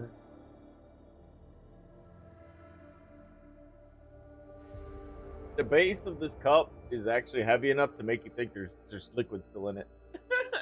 Deceptive.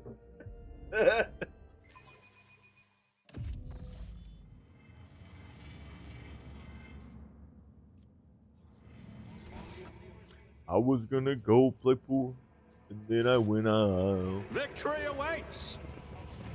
I. Immediate execution. The Rumbledy Humps demand your utter and total obedience.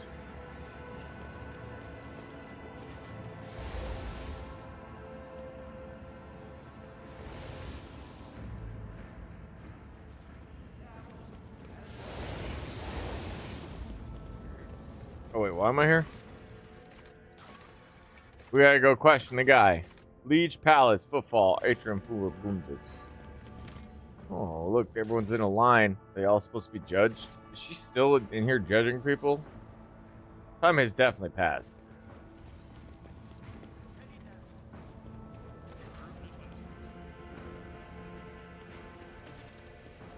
Afraid you will have the opportunity to ask them. The Lord Inquisitor left Footfall. He charged me with the defense of the Fur Bundus system and departed with the secret mission in a great haste.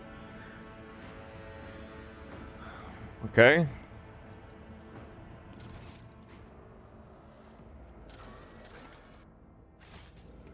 Alright, well, let's see if we can still get in there.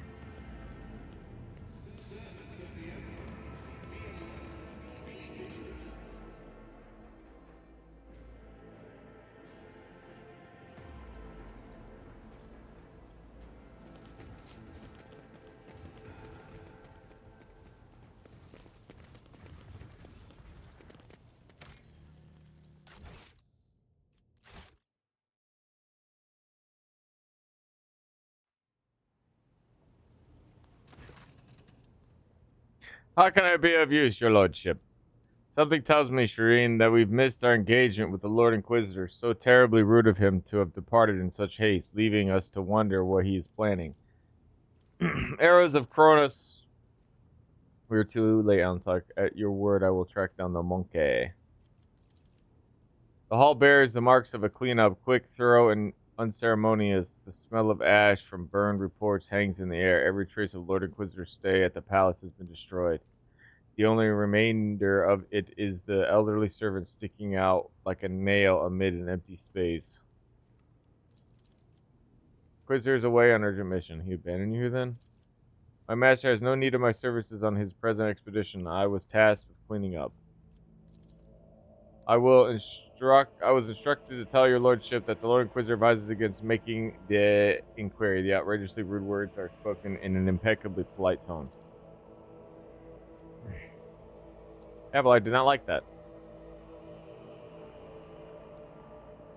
I will have you know, Shireen, that here on Footfall they help insolent ashmegs like this one relax and find their tongue, and the methods they use aren't the pleasant variety. However, it would be a shame to miss out on the opportunity to see the skills of a certain members of your retinue in action.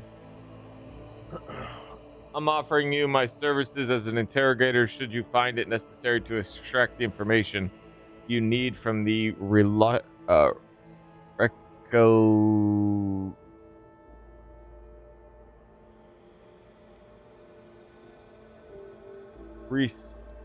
the fuck? Recalcitrant individual. What the hell is that word?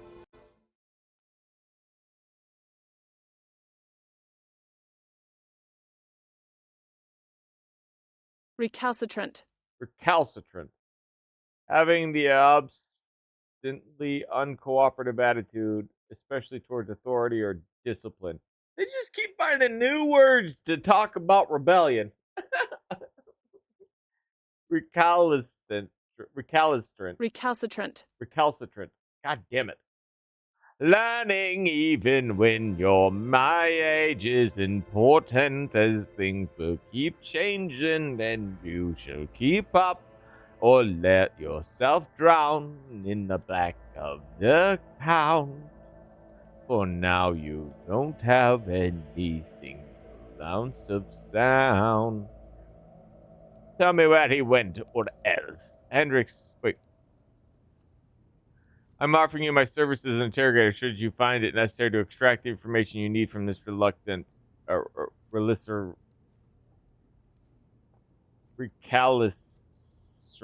God, son of a.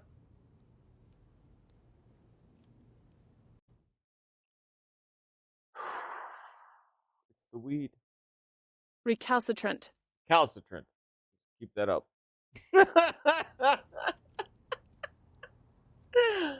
Hendrix, kindly get your old acquaintance to talk. That was a mistake. A blade appears in Froster's hand, a common Kambiner pattern, monocular edged. Oh.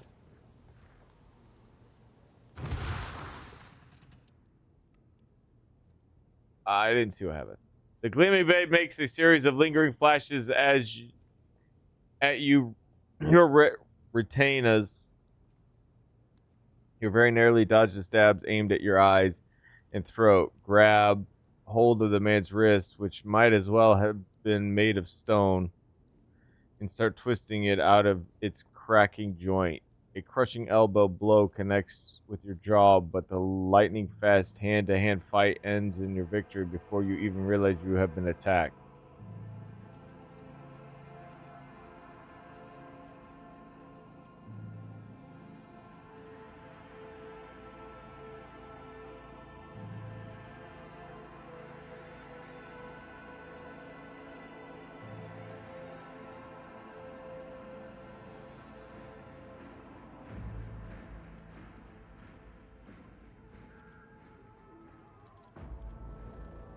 Foster shakes his head with a sad smile. Always faithful, your lordship. Oh, shit. Okay. I'm going to torture you for a long time. I don't like these other options. You are no mere servant. Where did you learn to hit like that? Cadia, assault, date, and circumstances of enlistment in the Lord Inquisitor's retinue classified. Cadian? Yeah, that's a toughie. I've seen your breed in action, true warriors, and you weren't born with a hole where your heart should be. I can see it in your eyes. How could such a beast agree to be the Inquisitor's hound? And you have worked all your way into his inner circle. Why does he want you so close at hand to frighten and slay innocents, or to spy for him? For my courage, sir.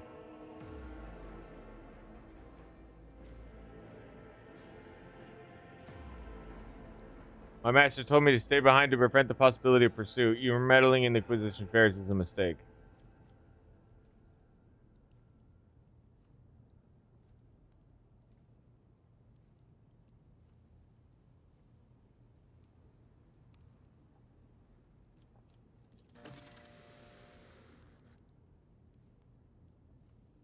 That's it. Courageous spirit can overcome anything, but weak, pain-fearing flesh can't. When ferocious nerves begin to snap under your pressure, he blurts out, Fortis septentum, dimensional gate. The servant bites his tongue furiously, livid at his body's faithless weakness. The servant now, a broken man, looks at you with hatred in his eyes. You won't stop my master anyways. Don't follow him. Better run away.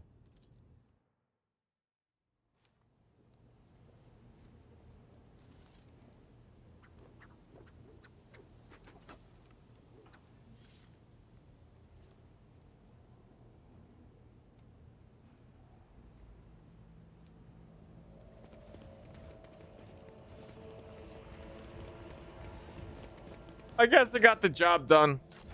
I didn't want, using violence and stuff. It said nerves. I don't know. Maybe I pressure pointed him. It doesn't really specifically specify, but your understanding of the human body is how you allowed. So yeah, I guess in a way that you can look at it like that. Your knowledge of the human body allowed you to deal out pain without doing out pain. I guess dealing out pain without dealing damage. The entire group of people salute you, most of them, an escort of honored consisting of members of retinues, associates, secretaries, bodyguards, and assorted others, bow deeply to you and shout their greetings, making a lot of noise. It appears the news of your impending departure has already spread throughout the station.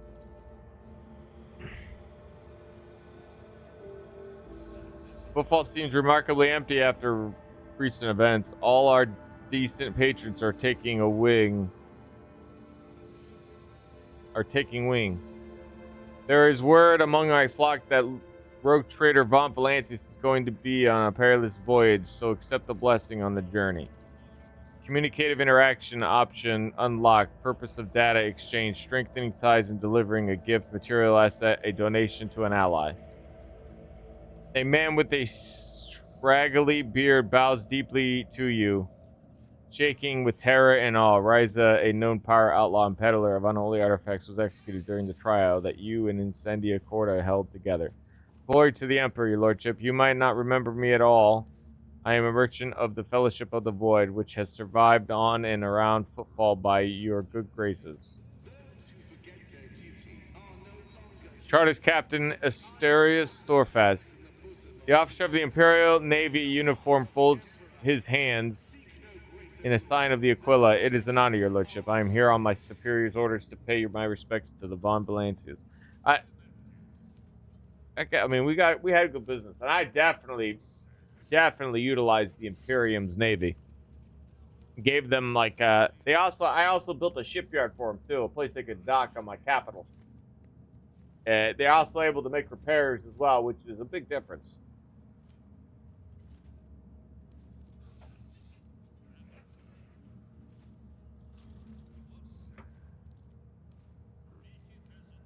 BDM, Maseka is going to have to get by without my tips, right? It's all right. You've been a generous tipper, so we're not doing too badly. And not just we, as in the Amicus, the organization I represent, you know which one, has also prospered thanks to its deals with you, and my partners would like to contribute their investment to your expedition. The supplies that are being loaded onto your ship's hold, and this is a personal gift to you. You have become the Cast Basilica mission's key business partner, earning the trust and respect of the cold traders in the Cronus Expanse.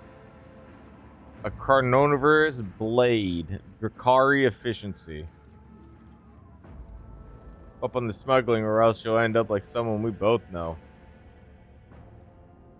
Quit acting like a bartender and start getting used to being a criminal kingpin.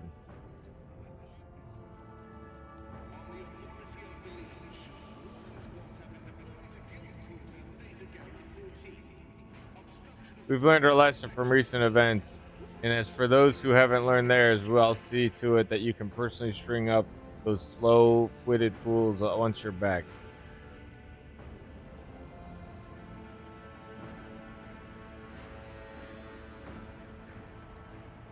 And to pledge my help. True virtue in the eyes of the cultists of St. Drusus, earning the trust and respect of its congregation. Go forth without fear. The cult of St. Drusus will watch over your subjects' faith. You are one of the pillars of faith in the expanse, and thus it would be not appropriate to see you go off the ungodly dark morass between the stars without a gift. Other and lesser offerings would be delivered to your ship so that you may have no want of anything on your journey.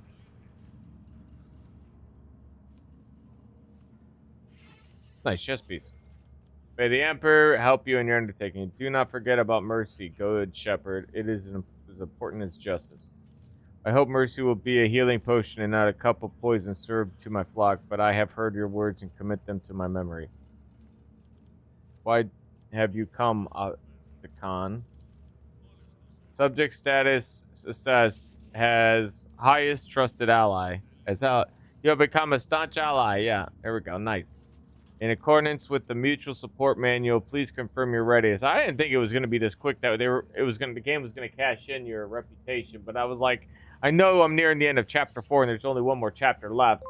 So, I thank you. I appreciate that. Hope you're well there, Wolf Warrior. Or 007? I see. Oh, I see. I'm bolder, I imagine.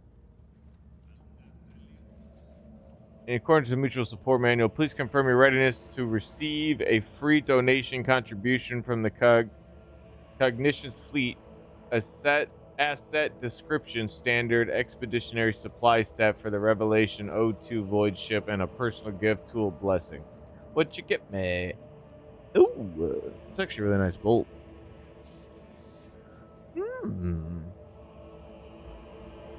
After firing the burst attack, single shot attacks with this bolt pistol gains 50% damage until end of combat.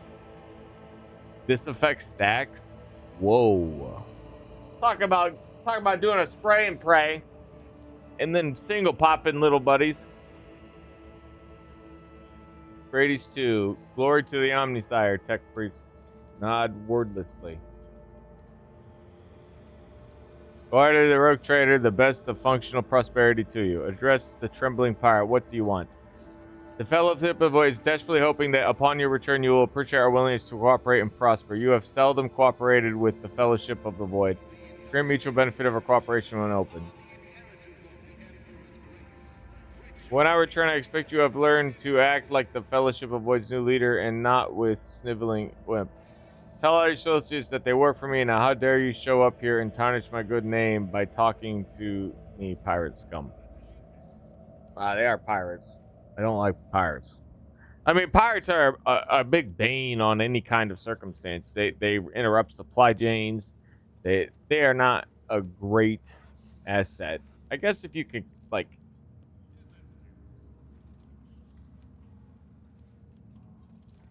Fellowship of the Void will be glad to oblige the patron of such a high-standing influence authority, and whoever isn't glad to be obliterated. Friendly officer, what are your orders? Your Lordship, before you leave Footfall, I would like to present you with an official statement of gratitude. From my organization, the Imperial Navy values House Von Valancius and loyal comrades in arms, allows us, therefore, to reiterate our grateful appreciation. Please do us the honor of accepting a modest quantity of supplies to support your courageous expedition. You've proven yourself a dependable ally, earning the trust and respect of the Imperial Navy in the Coronis Expanse. What you get me? Long-range broadside plasma macro cannons, which fire 3 shots for 39 damage per shot. Correct the Expanse while I'm away. I expect my worlds to be under your special protection. Do your duty, but do not be needlessly harsh. The Expanse is still inhabited by free people. Although what you said is at odds with the Imperial Navy's official policy regarding the sector, I promise I will relay this to my superiors. Go around butchering people. The multitude of voices answers you with good luck wishes, blessings, parting advice, and the words of respect, shouting over each other, but alike in their sincerity. For a second, you feel especially clearly that you likely will not see any of these people ever again. Whoa, this is it. We're like it's getting to the end here. We're definitely nearing the end. We've only been streaming for a few hours, so this is probably a good compilation. I mean, what a journey this game has been, I'll tell you. Woofy meow, I'll say. Ugh.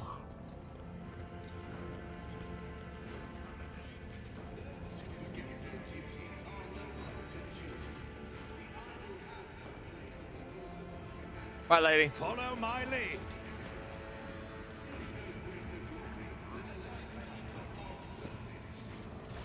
Lifetime of service. Went through an ancient dimensional gate to catch up to him. The Lord Captain will have to venture into the unknown. Porta Septum.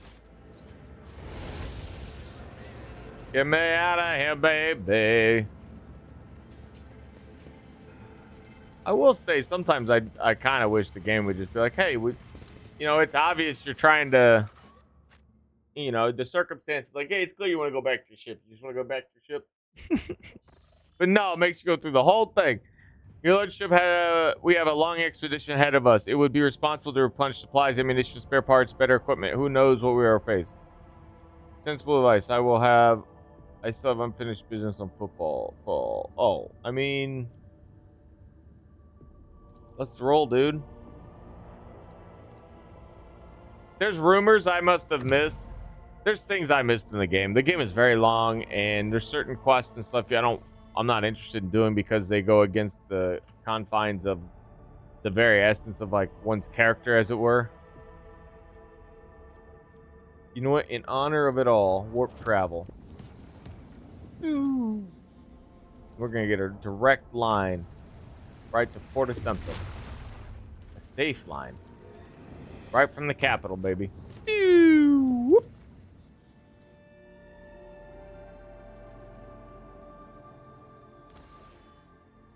There's no telling what awaits you beyond the gate, but one thing you know for certain, there will be no turning back. It is a point of no return. Ensure that you have taken care of any unfinished business, produced all necessary equipment, explored every world, and completed any desired colonial projects. You no longer are able to do so after passing through to the other side. I get it. I don't think... I mean, I'll check one more time, but I'm pretty sure there's nothing left. Abandoned station orbits favorite would turn into a secret den. I bleeded against that. This one's already been... You have something else already built, so you can't build that. Oh, you can, but it also... This is something I didn't want to do. I didn't want to build captives. Full of stone. This had heretical implications, so I didn't agree to it. I had good tidings instead of righteous fires. Can't do those. Holy prey is also heretical, so I was uninterested. Disorbed goods. Convicts secretly get resold to pirates. I was like, that seems really stupid. Cast Basilica mission is ready to run a secret auction. I didn't think that was a good idea. This one has heretical implications, so I said no to it. Secrets of the Winter Scale also has like not great. Heretical implications. Rose is like draining your serfs of their blood for this stuff, and I was like, nah, I'm good. Cast Basilica being crazy. Payment in organs. I seem like this seems kind of crazy. The large increase in tithe may be supplemented by a decree that addresses the current shortfalls in other ways. Yeah, see, people don't like you taking their organs. It seems ridiculous. What pirates, they are ready to pay an exotic xenobeast for such simple things like air and provisions.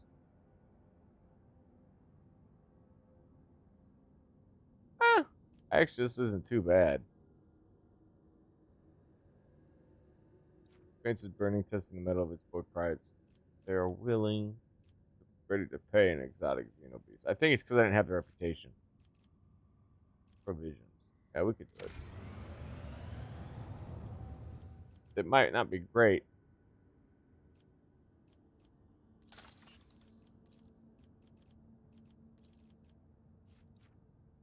Oh yeah. Right.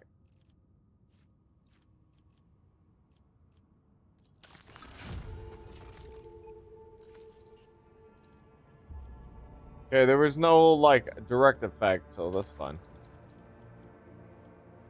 Alright. Then Dark Experiments was not. I was like, what? Oh wait, actually I didn't think this was bad. Secret Experiments. It says Dark Experiments, but there's like no heretical or anything.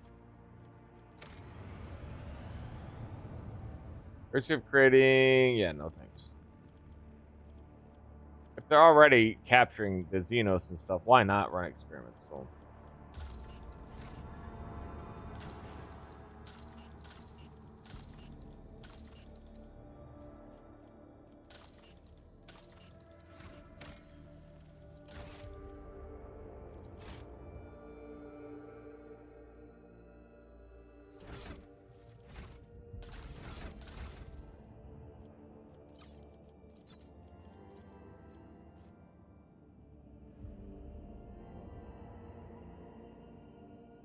Four shots, 2 shots dealing 21, but I can do it twice. It's still better. This gives me a plasma drive with low acceleration and braking, so it's basically the same engine, but a little worse. Well, you get, it's like you're trading ones, but I like the heavy turning it gives you. Galleon, adamantium, void chip plating. Okay, this is crap. Adamantium plating protects the vessel from harm, negating 9 points of damage on each side. Standard and 5 points of damage on port and aft. Oh, right. This actually isn't bad.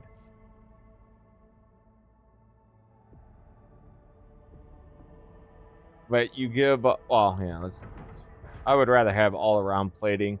I think the reason why I traded it off is because the old plating I had only gave me 5 plating around all of them. And then that one, the Galleon Adamantine, was 5, which was the one I already had, plus 12 on the sides.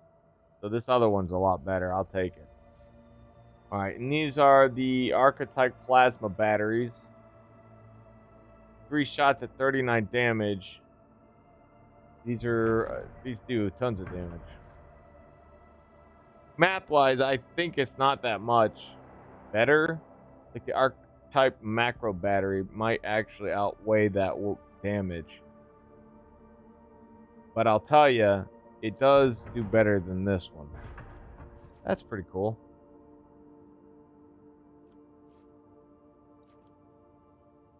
I have 3 of those, which is actually kind of funny. Titan Lance Weapon. A torpedo tube. I did not really get my hands on any good torpedo tubes. 5 melted torpedoes with 27 damage. It is a lot of damage. 84 to 98 damage to the chosen enemy within a narrow firing arc. Oh, that's medium range. That's why it does more.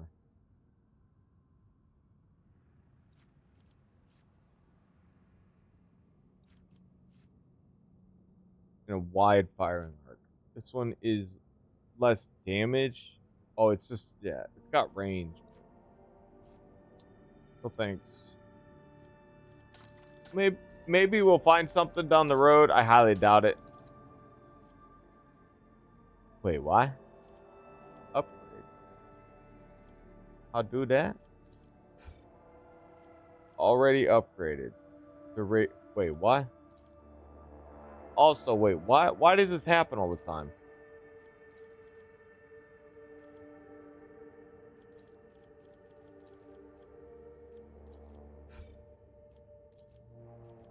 I don't know why or for what reason these become upgrade. Oh, I need scrap.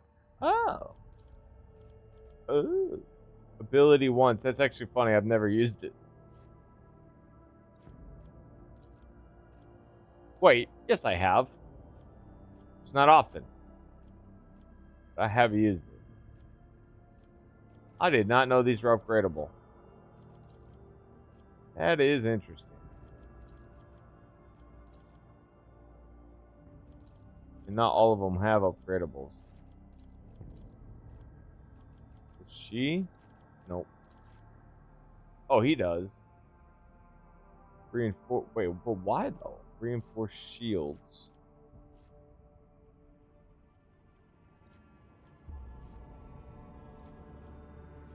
There's a 50% chance to reinforce an additional sector. What?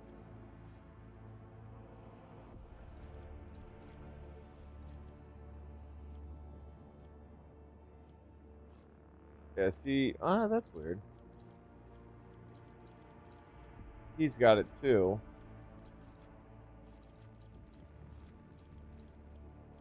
Oh, it shows it right here. So he's got the. I wonder if this is because it's his fault. Shit if I know though. Uh-oh, I just been selected people.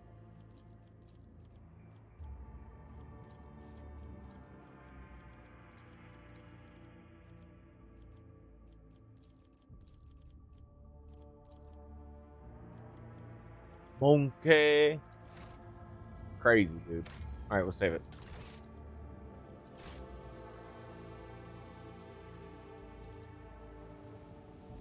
The Inquisition Flotilla.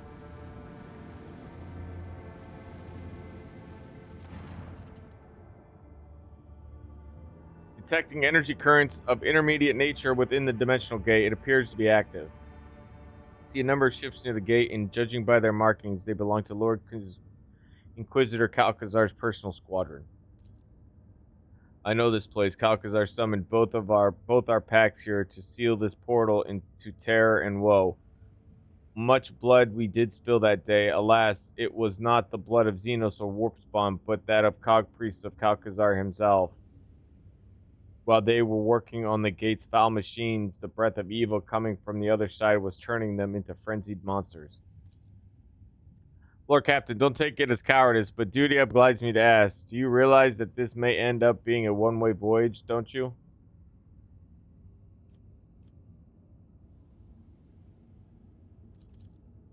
For a while, you hear no response, and the silence is broken by the sound of heavy footfalls. The rhythmic stomping grows louder and louder. Thousands of feet strike the decks as if marching into oblivion under your banner.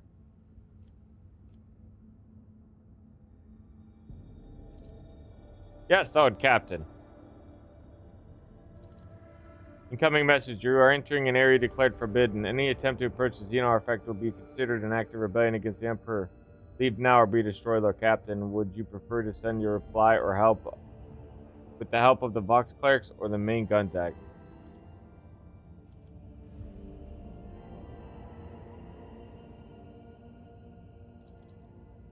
You're the Lord Captain. Battle stations. Some of the enemy ships are breaking formation in haste. They are regrouping and falling back to repel any attack from the rear. Looks like someone has arrived to lend us a hand. The enemy is scattered. Now is the time to engage. The augurs detect the ship marked with the coat of arms of House Winterscale. House Chorda is transmitting a vox call to Inquisition forces. They guarantee safety if they surrender at once. We detect Eldari voice ships among the arrived allied vessels. Wait, what? What? How would they know where the fuck I am?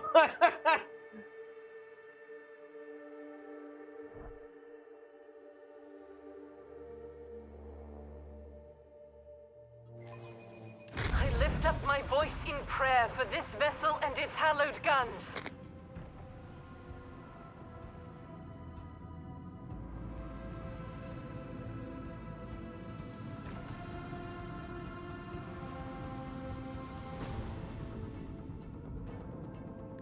Set the course.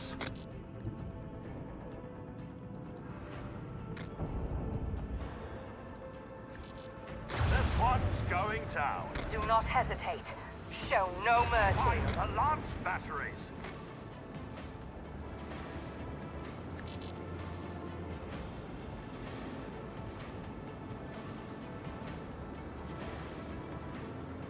Bum bum bum bum bum bum bum.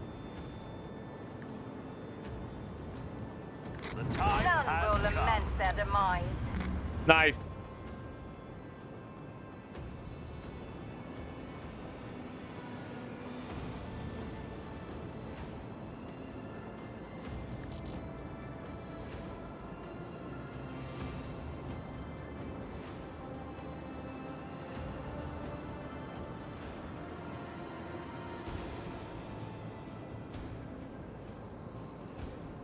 Macro cannons, volley!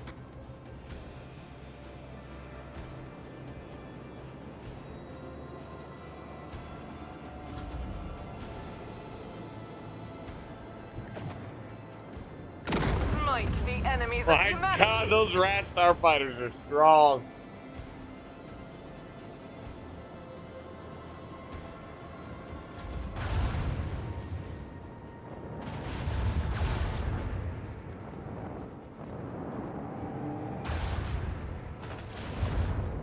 Take him out. Lame.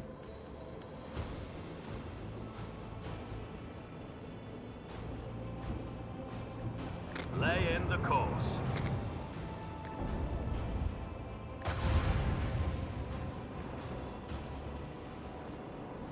This one's going Turn down. to ashes. A worthy contribution to Lady Theodora's legacy. Nice.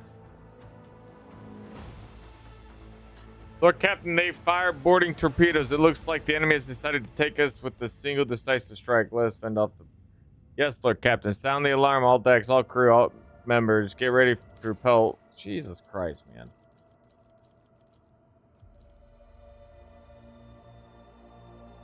There was only 3 ships.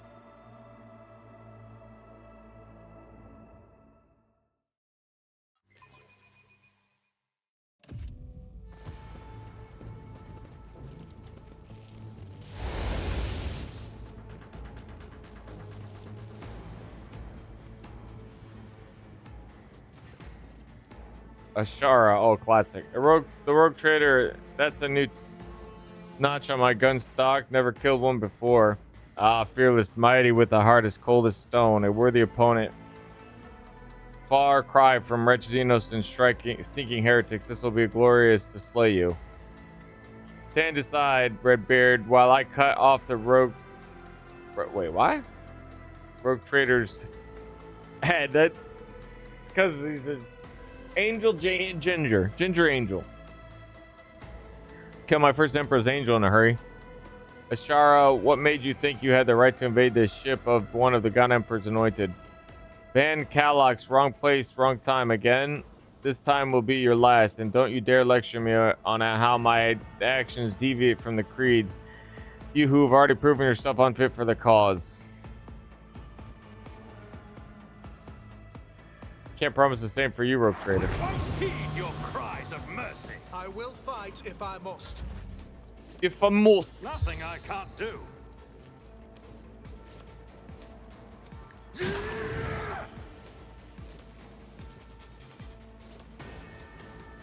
Already done.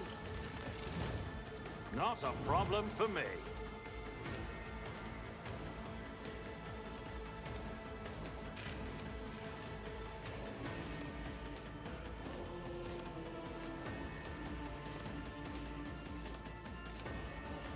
All too easy. Suits my purposes. Damn. Perfect. They'll write legends about me. A dance of blades and shadows. The shadow.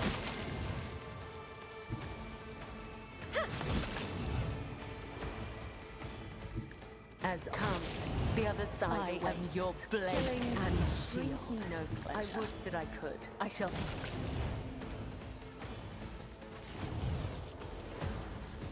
She died so fast.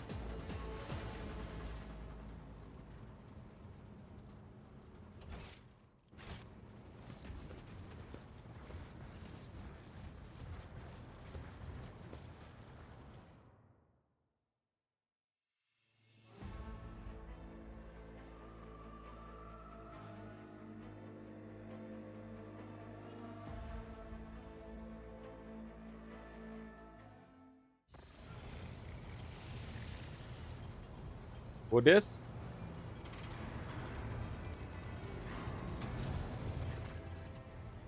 Oh, Denrock. The enemy has been routed, your lordship. We are receiving a Vox signal requesting that we emit a convoy of shuttles on board for an audience. The augurs have confirmed that the shuttles are unarmed and belong to the forces that aided us in battle. Do you wish us to welcome them? Who is it that wishes to come aboard?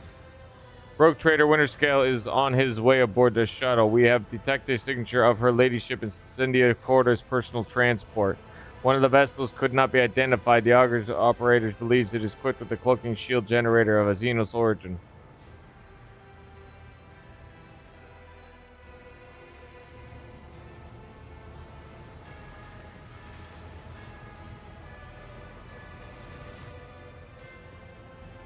Sporting a holstered autogun you've not seen before. Janice Danrock clears his throat before he begins. Reporting, Lord Captain. The attack on the ship has been repelled. All decks have been cleared of trespassers. Hull breaches have been and are being mended. You have eminent visitors who wish to congratulate you on your victory. Caligula's Winterscare has grown hollow-cheeked and pale. Instead of a graceful movements of the fierce predator, he now lurches like a lame bird. The augmentics of his broken back are unable to make him as light-footed as he once was. He lets out a tired sigh and says joylessly, "We meet again, Larry Redbeard." He's sad. Cynthia Chorda folds her arms on her chest, making the sign of the Aquila. Her eyes are aflame with the fanatical conviction. That is, conviction on the righteousness of her methods and fervent service of the God Emperor. Lord Von Blancis, I bear good tidings. The Emperor looks favorably on your campaign, headed into the darkness, and be undaunted. Oh shit, it's this guy. Anxious glance at the crew takes a bow. You have established a unique relationship with the Xenostone of Zeldari. Behold the silence of merchant vagabond. Yeah, he's hard to Xeno simply materialized on the bridge, whereupon the enforcers simply refused to approach it. After all, the enemy of the humanity has not acted aggressively in any way as of yet. See, your wounds could not stop you from paying me a call. It takes more than a broken back to fix my bad temper.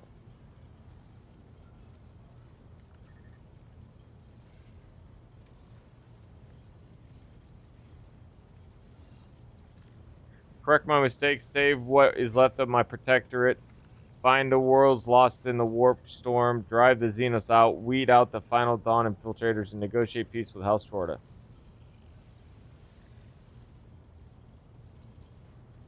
Quit playing coy, Library. You know very well why I am here, because I owe you, and the last winner's skull never finds themselves in a debt. Now that a single step brings excruciating pain, I am being very cautious about the paths I choose.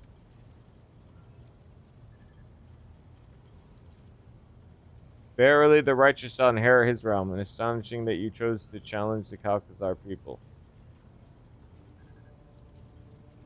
That was the path revealed to me. There's nothing in Cindy's eyes but a righteous conviction. You are going to a place where evil is being wrought against the Emperor, and if you step into the darkness, you are plucked with the poisons of Room.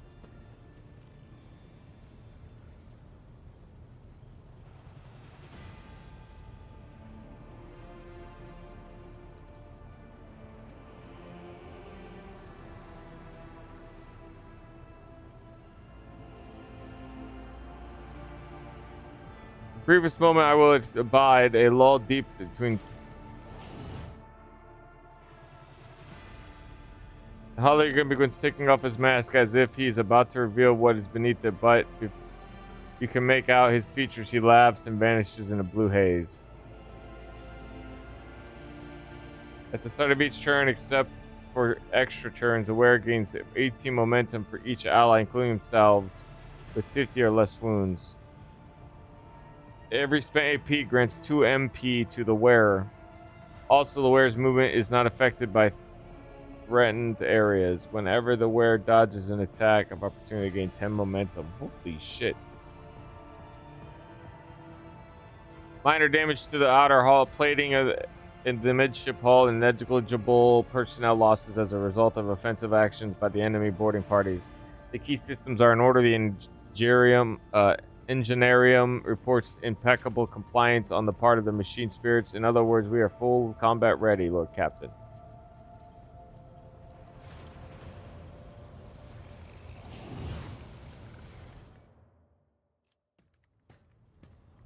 Lord Captain, we may commence the spatial translation. Dozens of pairs of eyes hang on your every gesture, your every sigh. Every crew member awaits the bated breath. Let's get in. Here we go. Gate, long impenetrable for the rogue trader, yeah, was at last ready to reveal its secrets.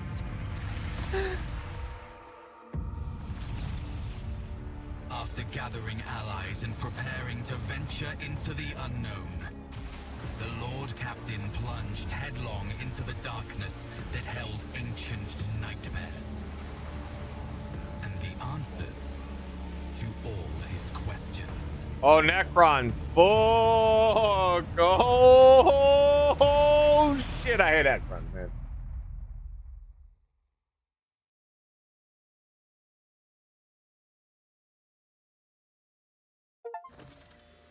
Chapter 4. Translation complete, Lord Captain. Current coordinates unknown and indeterminable. All that is in the ship's intermediate vicinity is a dimensional gate, and that has gone into passive mode, and a large amount of debris. No enemies detected. Rollfall may need to be informed that the coordinates his esteemed brothers traveled to match the location where in the star system. Threads of my and my brother's words are tied together. I see Black Maiden's will in our meeting finally approaching. Let us find them, Outfather, for such are our destiny's wish. The engineers have proposed the hypothesis that it has entered some kind of recharge mode. After accumulating enough energy for a new translation, it will activate again. Or at least that's what all of us want to believe, Bradley. Those are the ship's carcasses. Judging by their markings, they were a part of the Lord Inquisitor's fleet and likely acted as a patrol force. The damage doesn't look like it came from any weapon we know.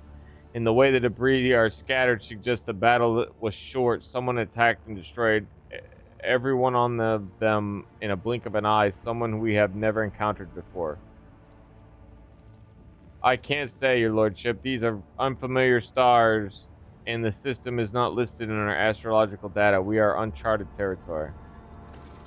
As you command, your lordship. It may just point out the expedition equipment prepared in advance for your lordship and your retinue have been maintained well and is ready for your use and at the order. Neurostimulant, resonator grenade, battle stimulant medkit. These gifts passed to us by our esteemed allies from football have likewise been inventoried and prepared for service. The devout preachers of the cult of St. Drusus supplied our holds with a number of relics blessed by their prayers. Venerable representatives of the Cognizance fleet supplied us with gifts of the Omnicide normally unobtainable by the Lateney. Agents of the Cast Basilica mission supplied us with a shipment of goods that circumvented any official customs inspections due to their strictly illegal nature. Imperial Navy officers supplied us with spare parts, fuel, and everything one may require on a long and perilous expedition. If your lordship wills, we can provide you with an unedited report and sweet voice servants to read it out.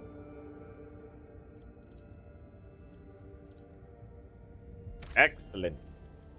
Excellent.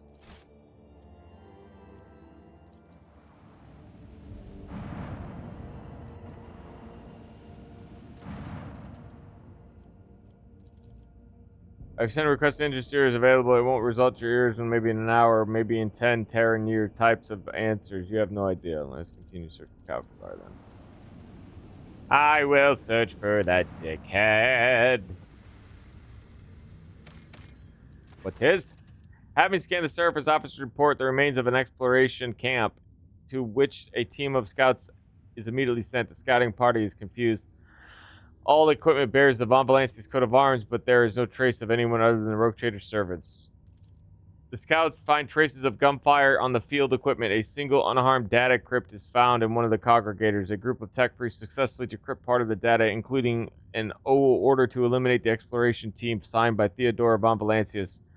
Not far from the camp is a pit of charred bones and fragments of armor bearing the Rogue Trader's coat of arms. Fuck, Theodora, you bitch. The scout's report leaves Abelard with conflicting feelings, despite his certainty that her ladyship Theodora would not give such an order without very good reason. Abelard's expression is somber, like a missionary who lost his faith. Poetic. What do you mean I can't make contracts, baby? I know, I'm in the deep, deep land of somewhere the fuck are we kind of place.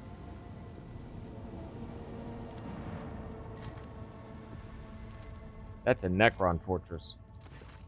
The rocky world is bound in ice and shrouded in thick fog of dark clouds. Augurs trace a faint signal to an area under an ice alongside a distress call with encryption matches that used by the Lord Inquisitor and his teams. Let's decrypt. Lex interrogators quickly and effortlessly break the clever code. The transmission goes as follows. Acolyte 17-1 Lord Inquisitor. The event horrific vision occurred. Goodbye. The Emperor protects. And surface and find the signal. Oh, man.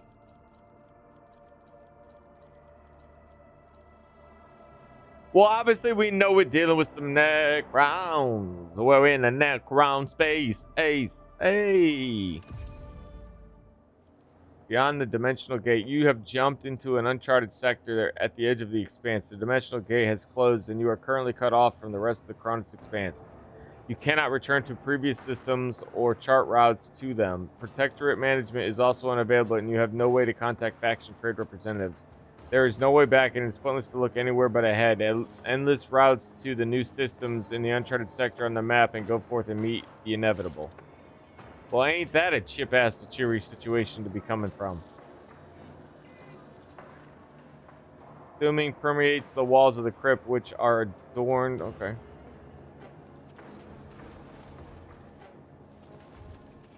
I'll lay claim to the stars.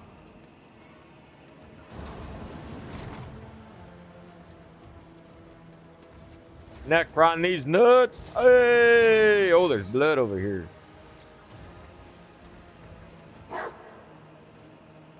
A lot of blood. Oh, we're definitely gonna be fighting some Necron jerks. A job for me. Post, but your will is strong in the passkey status. Shit.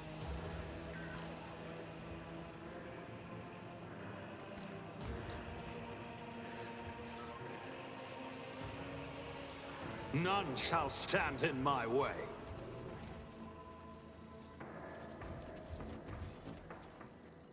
One and it's done.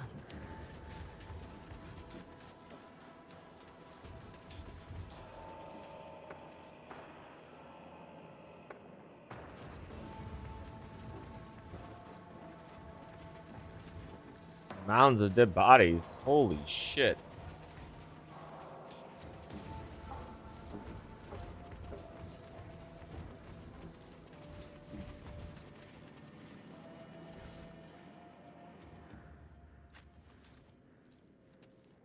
Go, Pascal. This Explorator is blessed with multifunctionality. You said it.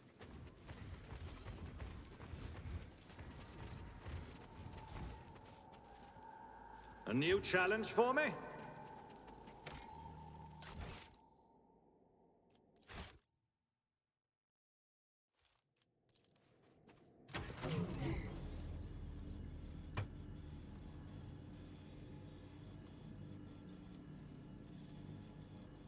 The killers left no trace, but you have a nagging, oppressive feeling that the very walls are watching you. The air, thick with electricity and the heavy stench of rotting flesh, only makes the feeling worse. What killed these mortals is still near. I could smell it. A lifeless stench. Not like a corpse, but like an iron teeth in the Morkai's maw. Matches is blinking impatiently at the congregator's vid screen. Process linguistics analysis. Awaiting data catalog. Activate information panels. You have never seen a cryptographic machine as intricate or unorthodox as this one. The numerous sacred seals of algorithmic esotericism suggests that the spirit dwelling within the exceptionally cunning and powerfully privy to forbidden knowledge. This machine spirit is wayward and apprehensive, for it is tormented. Its intricate mind carries many scars from pacifying Binharic litanies.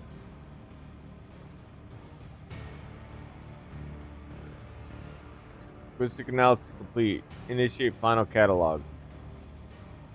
The vid screen fills with the same symbols you saw from the surrounding buildings. You feel an intricate rush of disgust as the sight of them in the place of familiar words and numbers, almost identical geometric shapes combined in long chains and flash too fast by you to take them in.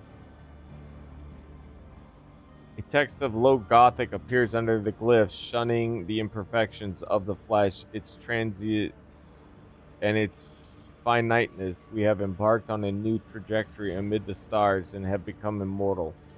We have become the new, preserving a bond with the old through rhythm, images, and symbols. Before existence turns to darkness, it shall be conquered, and it shall be tremble in fear. Report reference error L7458-414 catalog complete successfully. Active vocabulary of the Xenos race compiled.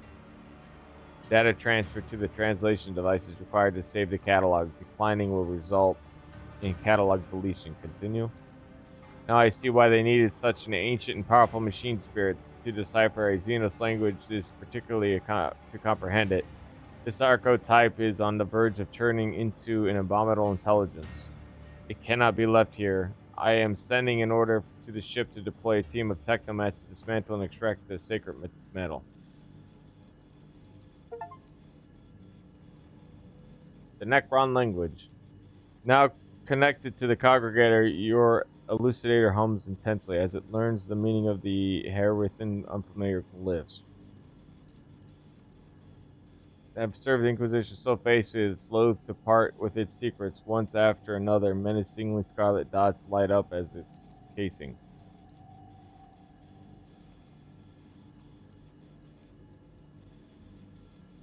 A prayer then makes a quick motion with its fingers several lights in the congregator. Your ruthless intrusion into the congregator's memory chambers yields the following message. Prepare for the start of the operation, Precious Sentinel. The horrific vision even may come to pass. Orders to abort the research mission and join the contingent on Epitaph. Codes for traversing the minefields are attached. The message has an attachment containing the astronomical coordinates of a planet along with some Vinharic code. Prioritize zero contact with barrier squadron last during dimensional gate recharging. No confirmation received of gate being sealed. Stay on high alert. Shrieks indicatively light up with the blinding red indicators and letting out a high frequency howl. A word appears across the entire width of the vid screen. Intrusion.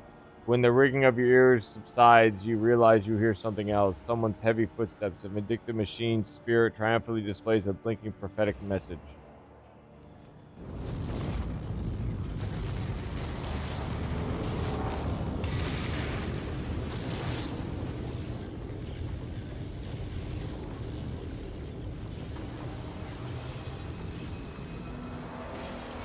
Come at me, Mr. Robot, guys. Yeah, with your stupid laser guns. Well, not really laser guns. They're like disintegrator guns. But come at me, bro.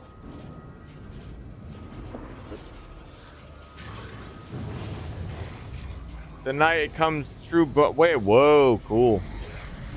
Stars know that it is bestowed upon them fade. Worlds into bestowed upon them to turn to ash at our coming. I mean, they do a lot of damage. Ooh, there's two of them.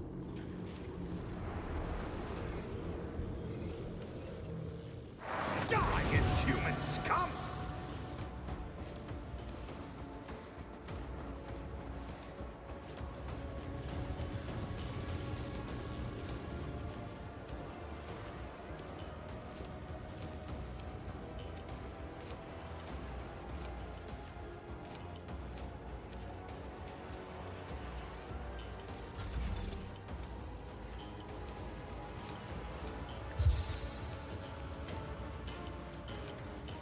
Nothing I can't do.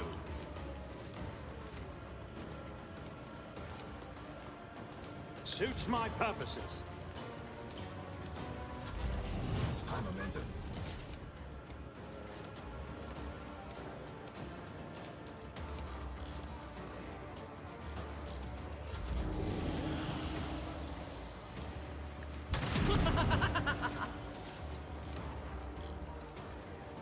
Doubt is for the weak. Strike is a prayer. Faith without deeds is worthless. The trial is eternal.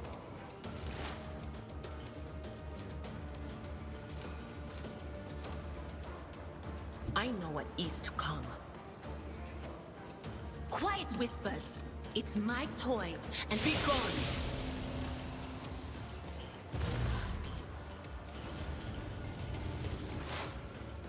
They don't handle,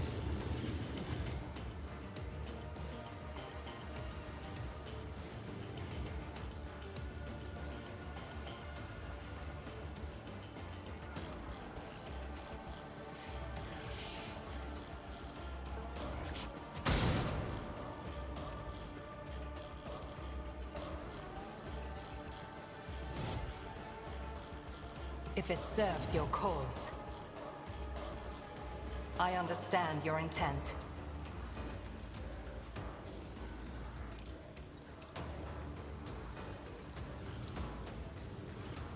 If it serves your cause, you cannot force me a long talk. I am...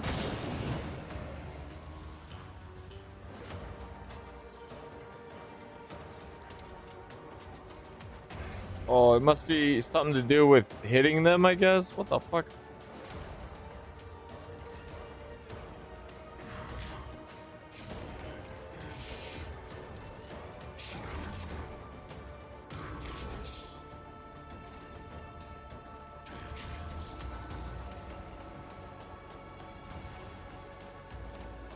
Oh my god, the damage is everything is shit. All right. Death comes in silence. As honor.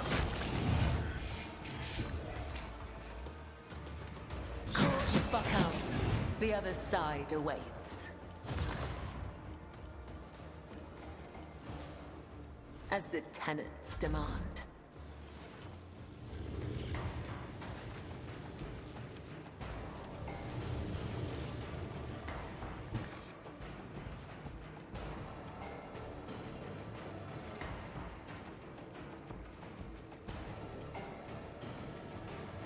Let's see. Be gone. I feel the power surging.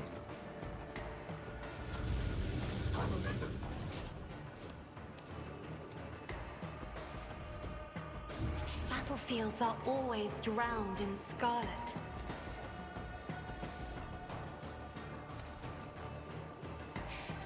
Me, if you insist, Lord Captain.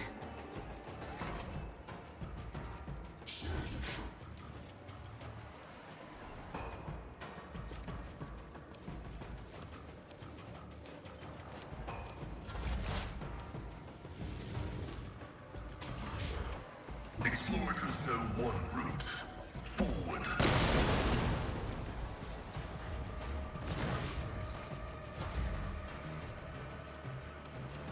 The wolf is on the hunt. Time for you to shine, buddy. See? Feel the icy bite of death!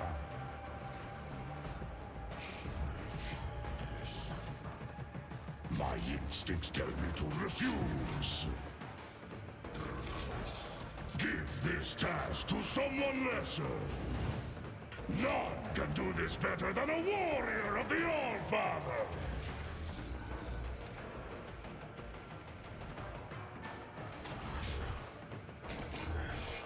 Fenris shoulder! We have become the All-Father's worthy instrument! Come, feel the icy bite of death! Damn. I don't like that.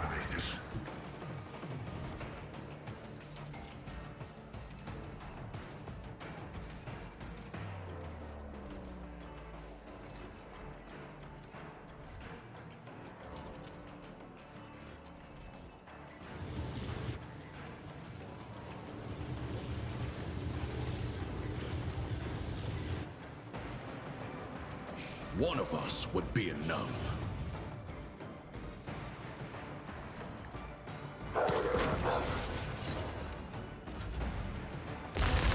Die in dishonor. Holy shit. Follow my lead. It will be done.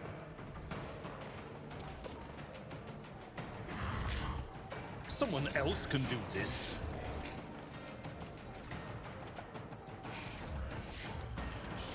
Victory is imminent. At your beck and call.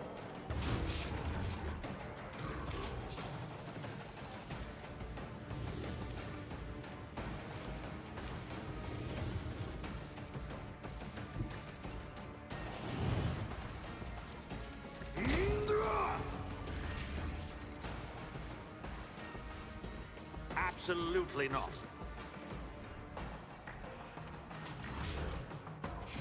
My time is now! The fame-hungry come! So it shall be! Who will die in disgrace? Holy shit. So, none can do this better than a Nice.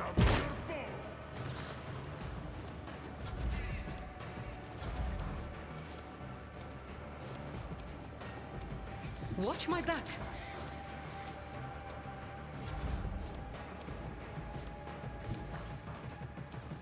As the enemy eradicated.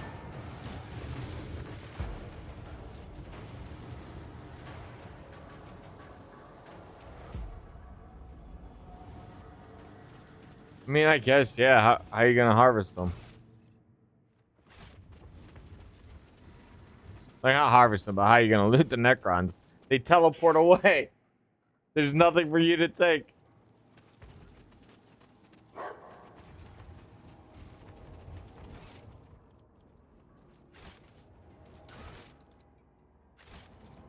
I won't tolerate weakness.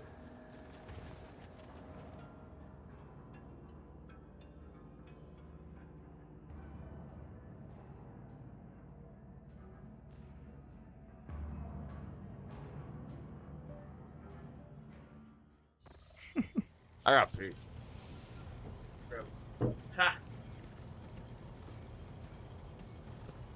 Probably wasn't supposed to. So we'll go ahead and pop this on. It's been quite the watch, I gotta say. Let's save it. Nice little micro breaks, I think. A little bit more breaky this today than it was Should we have yesterday. Bruce Banner show up since this movie seems to be wrapping up a bunch of his storylines? No. Okay. So what do you think? Well, I mean, we've got Captain America, we've got a big old red Hulk. I think Marvel is back, baby. Yeah, people are gonna go nuts for this.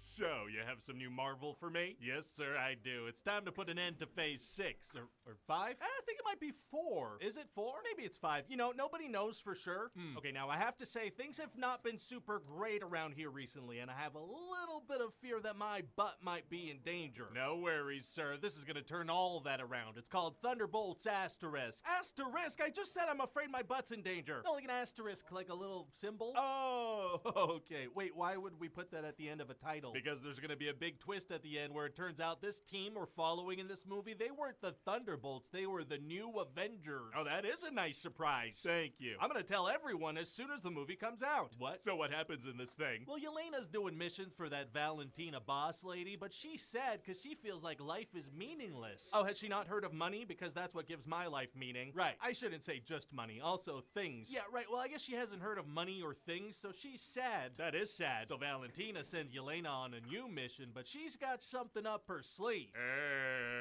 Is it elbows? Well, technically, yes. I knew it. But also, she sent all her field agents to the same place to have them kill each other. Uh-oh, which agents? We're talking frickin' Ghost, U.S. Agent, Taskmaster. Oh, Taskmaster. You know, I've been wanting to see more of Taskmaster on the big screen. Yeah, so Taskmaster immediately gets shot in the head and dies. Oh, my God. So all these characters are fighting, and they accidentally let this character Bob out of the container he was in. So he's like, hi, I'm Bob. That means nothing to me. But then it turns out this room's an incinerator, and Valentina wants to burn them all to cover her tracks. How do they figure that out? A 2-minute timer appears, and it starts getting warm. Probably shouldn't have put a timer on the wall for the incinerees to see. I guess this was a timer that she also wanted incinerated? That makes sense. So does Ghost go through the wall and let them all out? Well, actually, Valentina has this sound thing installed to stop Ghost from doing just that. Very smart. Gonna be tough for them to get out now. Actually, it's gonna be super easy. Barely an inconvenience. Oh, really? Yeah, cause see, the power source for the thing is in the room with them, so they destroy that and Ghost is good to go. Probably shouldn't have put that in the room with them. I guess this was a power source that Valentina also wanted incinerated. That makes sense. So then there's gonna be this thing of, oh, is Ghost gonna come back and help them? But then she does. Okay. And then one by one, each character has a moment almost exactly like that, and they escape. Sounds like they're a reluctant team now. That's exactly what they are. Oh, wow, wow, wow. Wow. But then Valentina and her team are there, so Bob sacrifices himself so they can escape. Well, that's nice of him. Turns out he's freaking bulletproof and he can fly and he's got a bunch of powers. Oh, he does? Yeah, we'll get back to that later, but then Red Guardian shows up and picks up the team. How does he know where they are? Well, see, he's a limo driver now and he was driving Valentina around and overheard the whole plan. Valentina doesn't vet her drivers at all? Not even a little bit. In fact, his limo company's called Red Guardian Limo Service. Literally the superhero name of the father of one of her main operatives. Yeah, she should have caught that one, but she didn't. Anyway, so he picks them up, but then they all get apprehended by Bucky. He's from like 8 other MCU projects. He sure is, sir. And in this movie, he's a congressman, but he doesn't like it. How come? Because it's stupid and he prefers punching things. That makes sense. Why'd he even do that in the first place? Unclear, but he also wants to stop Valentina, so he joins the squad. What are they, some kind of suicide squad? For legal purposes, no, they are not. Right. Well, it'll be nice to have a super soldier serum guy on the team with the other super soldier serum guy and the other super soldier serum guy. Yeah, making it a 3-pack. So now Bob is with Valentina because she wants to make him into a superhero she can control. Okay. But the thing is, he doesn't even know how to control his powers.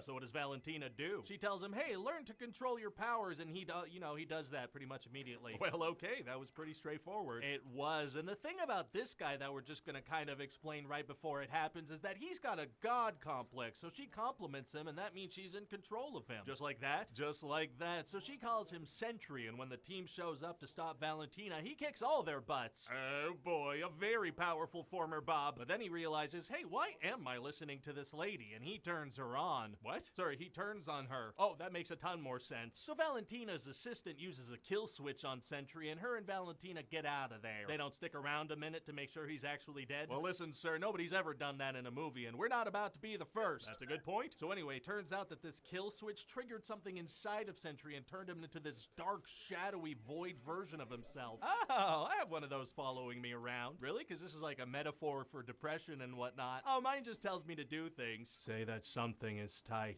Something is tight. What? Anyway, so this freaking Void character starts attacking everybody in New York City. I mean, if people are still living in New York City at this point, they have like no self-preservation instinct. Yeah, so he starts turning all these danger magnets into shadows. What do you mean? Well, it seems like they're dead, but really they get sent to these shadow places called shame rooms. I've got one of those set up in my basement, if you know what I mean. Gross. So everybody gets sent to these places where they gotta like relive their worst moments. So Yelena and the team voluntarily go down there and they find Bob. How? By finding Bob. Nice. So Bob starts like beating up his shadow self, but it's not working. So what do? Well, the team all gets together and give him a big hug and tell him that he's not alone, and so that calms him down and the day is saved. So we're doing 2 movies in a row where the big main conflict is resolved by getting somebody to calm down a little bit. That's right, and then Valentina presents them to the press as the new Avengers. Amazing. So what do you think? Well, I mean, technically this is an Avengers movie, so technically this is gonna be a monster at the box office. The biggest we've seen in a while. The biggest we've seen in a while. So, you have a new show for me? Yes, sir, I do. I read the title of your email, and I gotta say, I'm super pumped about this idea. Well, great. So tell me, what the heck is Breast Games anyway? What? What is it? No, it's Beast Games, sir. Oh.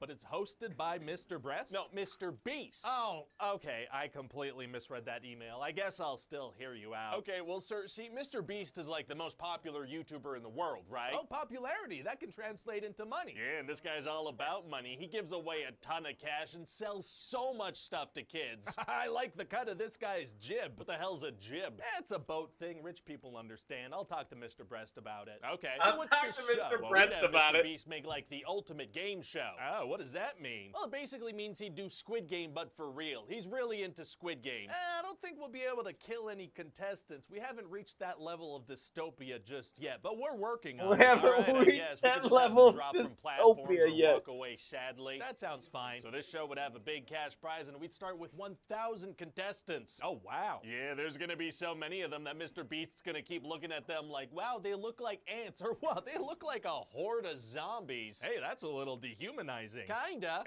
Dehumanizing the peasants is tight. So he's gonna dangle a bunch of money in front of these people and get them to show the worst sides of themselves. Wow, it really is like Squid Game. Yeah, except for real. He's also gonna have guards with masks like in Squid Game, and he's gonna have a hoodie like the Game Master. The players are gonna be numbered. Amazing. Hey, do you think it's a red flag that he watched Squid Game and identified not with the players, but with the people running the games? No, I do not. Great, just checking. So I guess there's gonna be players that the viewers can identify with. Well, whoa, not for a while. What? Well, with 1,000 1,000 players, it's not like we can really get to know any of them until most of them are eliminated, and that'll take multiple episodes. I guess that's fine. People will eventually care. So what are these games? Well, we're gonna start with everybody on squares, and then we're gonna see if we can bribe some of them to eliminate themselves. Okay. And so then some people, they're gonna do that. They'll leave. What's the game? I'm getting to the game. Sorry. I'm so then getting there's, to like, the rows game. of the remaining people. Okay. And then one person per row has to self-eliminate, or the whole row gets eliminated. So that's like, so people are gonna scream at each other and peer pressure each other, and lots of people are gonna cry, because a lot of people will have joined the show to try and get them and their families out of poverty. That is pretty hilarious. And then we get to unceremoniously drop them through trap doors into the abyss like human props for our amusement. I do want to watch that happen. So what was the game, though? I do want to watch that happen. Because so far it just sounds like convincing people to leave the show on their own. This is the game now. All right, I'm listening. Then the remaining people have to build little stacks with some blocks, and the 100 people whose stacks fall, they gotta leave. Oh, yeah, all right. I mean, that's something, kind of. And then we're gonna try to bribe the people that are left to leave. We're bribing again. Okay. Yeah, but if you accept the bribe, your whole row's eliminated. So is this Mr. Beast show just Mr. Beast trying to get people to leave his Mr. Beast show? Oh, no.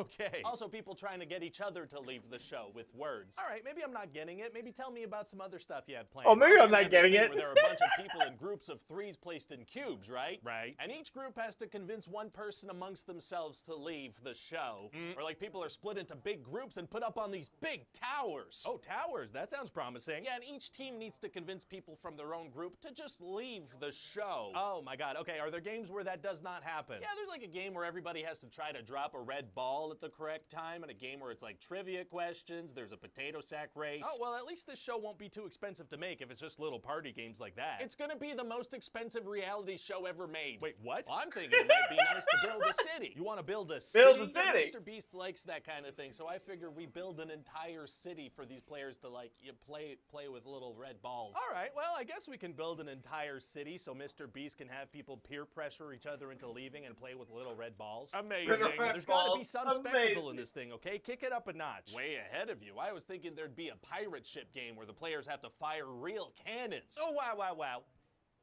Wow. Yeah, so that's gonna be really fun. That does sound fun. And obviously we'll have Mr. Beast try to bribe them into not doing it. What? Well, if someone volunteers to leave the show, then we just won't do that thing. So they'll be standing at the cannons, but if one of them wants some money, they're just not gonna touch the cannons? That's right, and then we'll also have little side quests where people try to win an island. What are you talking about? Like, if some people want, they could try to win an island, or else they just go, like, hang out at a resort for a couple of days. What does one even do with an island as a prize? I don't know. Fair enough. And at a certain point, I was thinking we have Lil Yachty show up. Who? He's a rapper. Oh, okay. Yeah, so he'll be there for one of the games. And what's he gonna do? He's gonna be there for one of the games. He's gonna play? No. He'll perform? No. He'll just stand around and watch and not say much of anything at all. And I guess the contestants are gonna freak out because they'll be such big fans? Well, you know, if they even know who he is, there's a good chance they don't, and then they'll have no reaction whatsoever. But that's a risk we're gonna take. Why? Because that works. And so then as more and more players leave, we'll finally get to know some of the players and their stories and why they're doing the show, and people will be able to start rooting for them. Wow, well, sounds like the last few episodes are gonna be pretty sweet. Yeah, and we'll have them play games against each other and form alliances and lie and cheat. Savage. Savage, even. Yes, sir. I can't emphasize enough how much better the show's gonna get with fewer contestants. Well, how about we start with less contestants and have the whole show be good? Hey, shut up, and that's all gonna lead to the grand finale.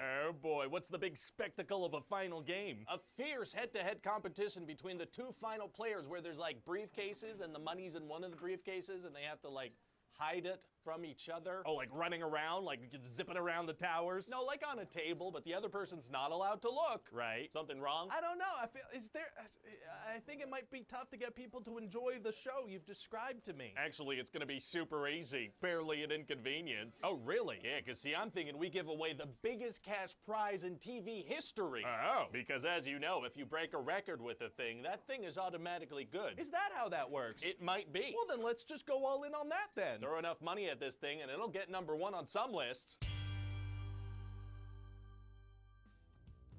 Hi, this is Ryan George from The Thing You Just Watched. Please enjoy this slideshow from The Thing You Just Watched. So, you have a movie for me? Yes, sir, I do. It's called Elf. Oh, smart. Lord of the Rings is super hot right now. So who's this tall, good-looking elf man? I was thinking that loud SNL guy, Will Ferrell. What? Yes, it actually has nothing to do with Lord of the Rings. It's a Christmas movie. Oh, he's a Christmas elf. Well, kinda. See, he was a baby at an orphanage being cared for by this old nun, and then he sneaks into Santa's bag and ends up in the North Pole. So Santa just headed directly to the North Pole after visiting that specific orphanage and never looked in his bag again. That's what we're going with. So then one of the elves volunteers to raise him, so he's raised as an elf. Oh my god. What? Well, that poor old nun lady. What are you talking about? They're not even gonna attempt to bring this baby back to the orphanage. No. So for the rest of her life, she's gonna be haunted by the thought that from her perspective, a child was stolen on her watch, never to be seen again. Ooh. Right. This is off to a dark start. I mean, now that you mention it, yes, it definitely is, but we could pretend like it's not, maybe? That works for me. I love pretending. So they think his name is Buddy because that's what was written on his diaper, but when he grows up, he doesn't really fit in with all the elf stuff, you know, like the elf showers, and he can't keep up with anyone's magical powers. So what does he do? Well, his adoptive father shows him a picture of his birth parents and tells him that his dad is living in New York City. Did that nun leave a photo of his parents in his diaper to get pooped on? I guess so. So Santa sends him off to NYC to find his dad, but warns him to not check out any peep shows. What was that? So he goes to see his dad, Walter, but it doesn't really go well, so he wanders into the Gimbel's department store and gets mistaken for one of the elves working in the fake Santa village. Okay. And he sees a beautiful employee, Jovi, and becomes infatuated with her. Oh, I guess he wasn't attracted to little elves, but now that he sees a human woman, he's aroused for the first time. Well, that's aroused for not the a first cute time. way to put it. Well, anyway. All so right, the I next don't know. I've morning- been trying. I don't know. I feel like I'm forcing my mood today. So I'll catch you later.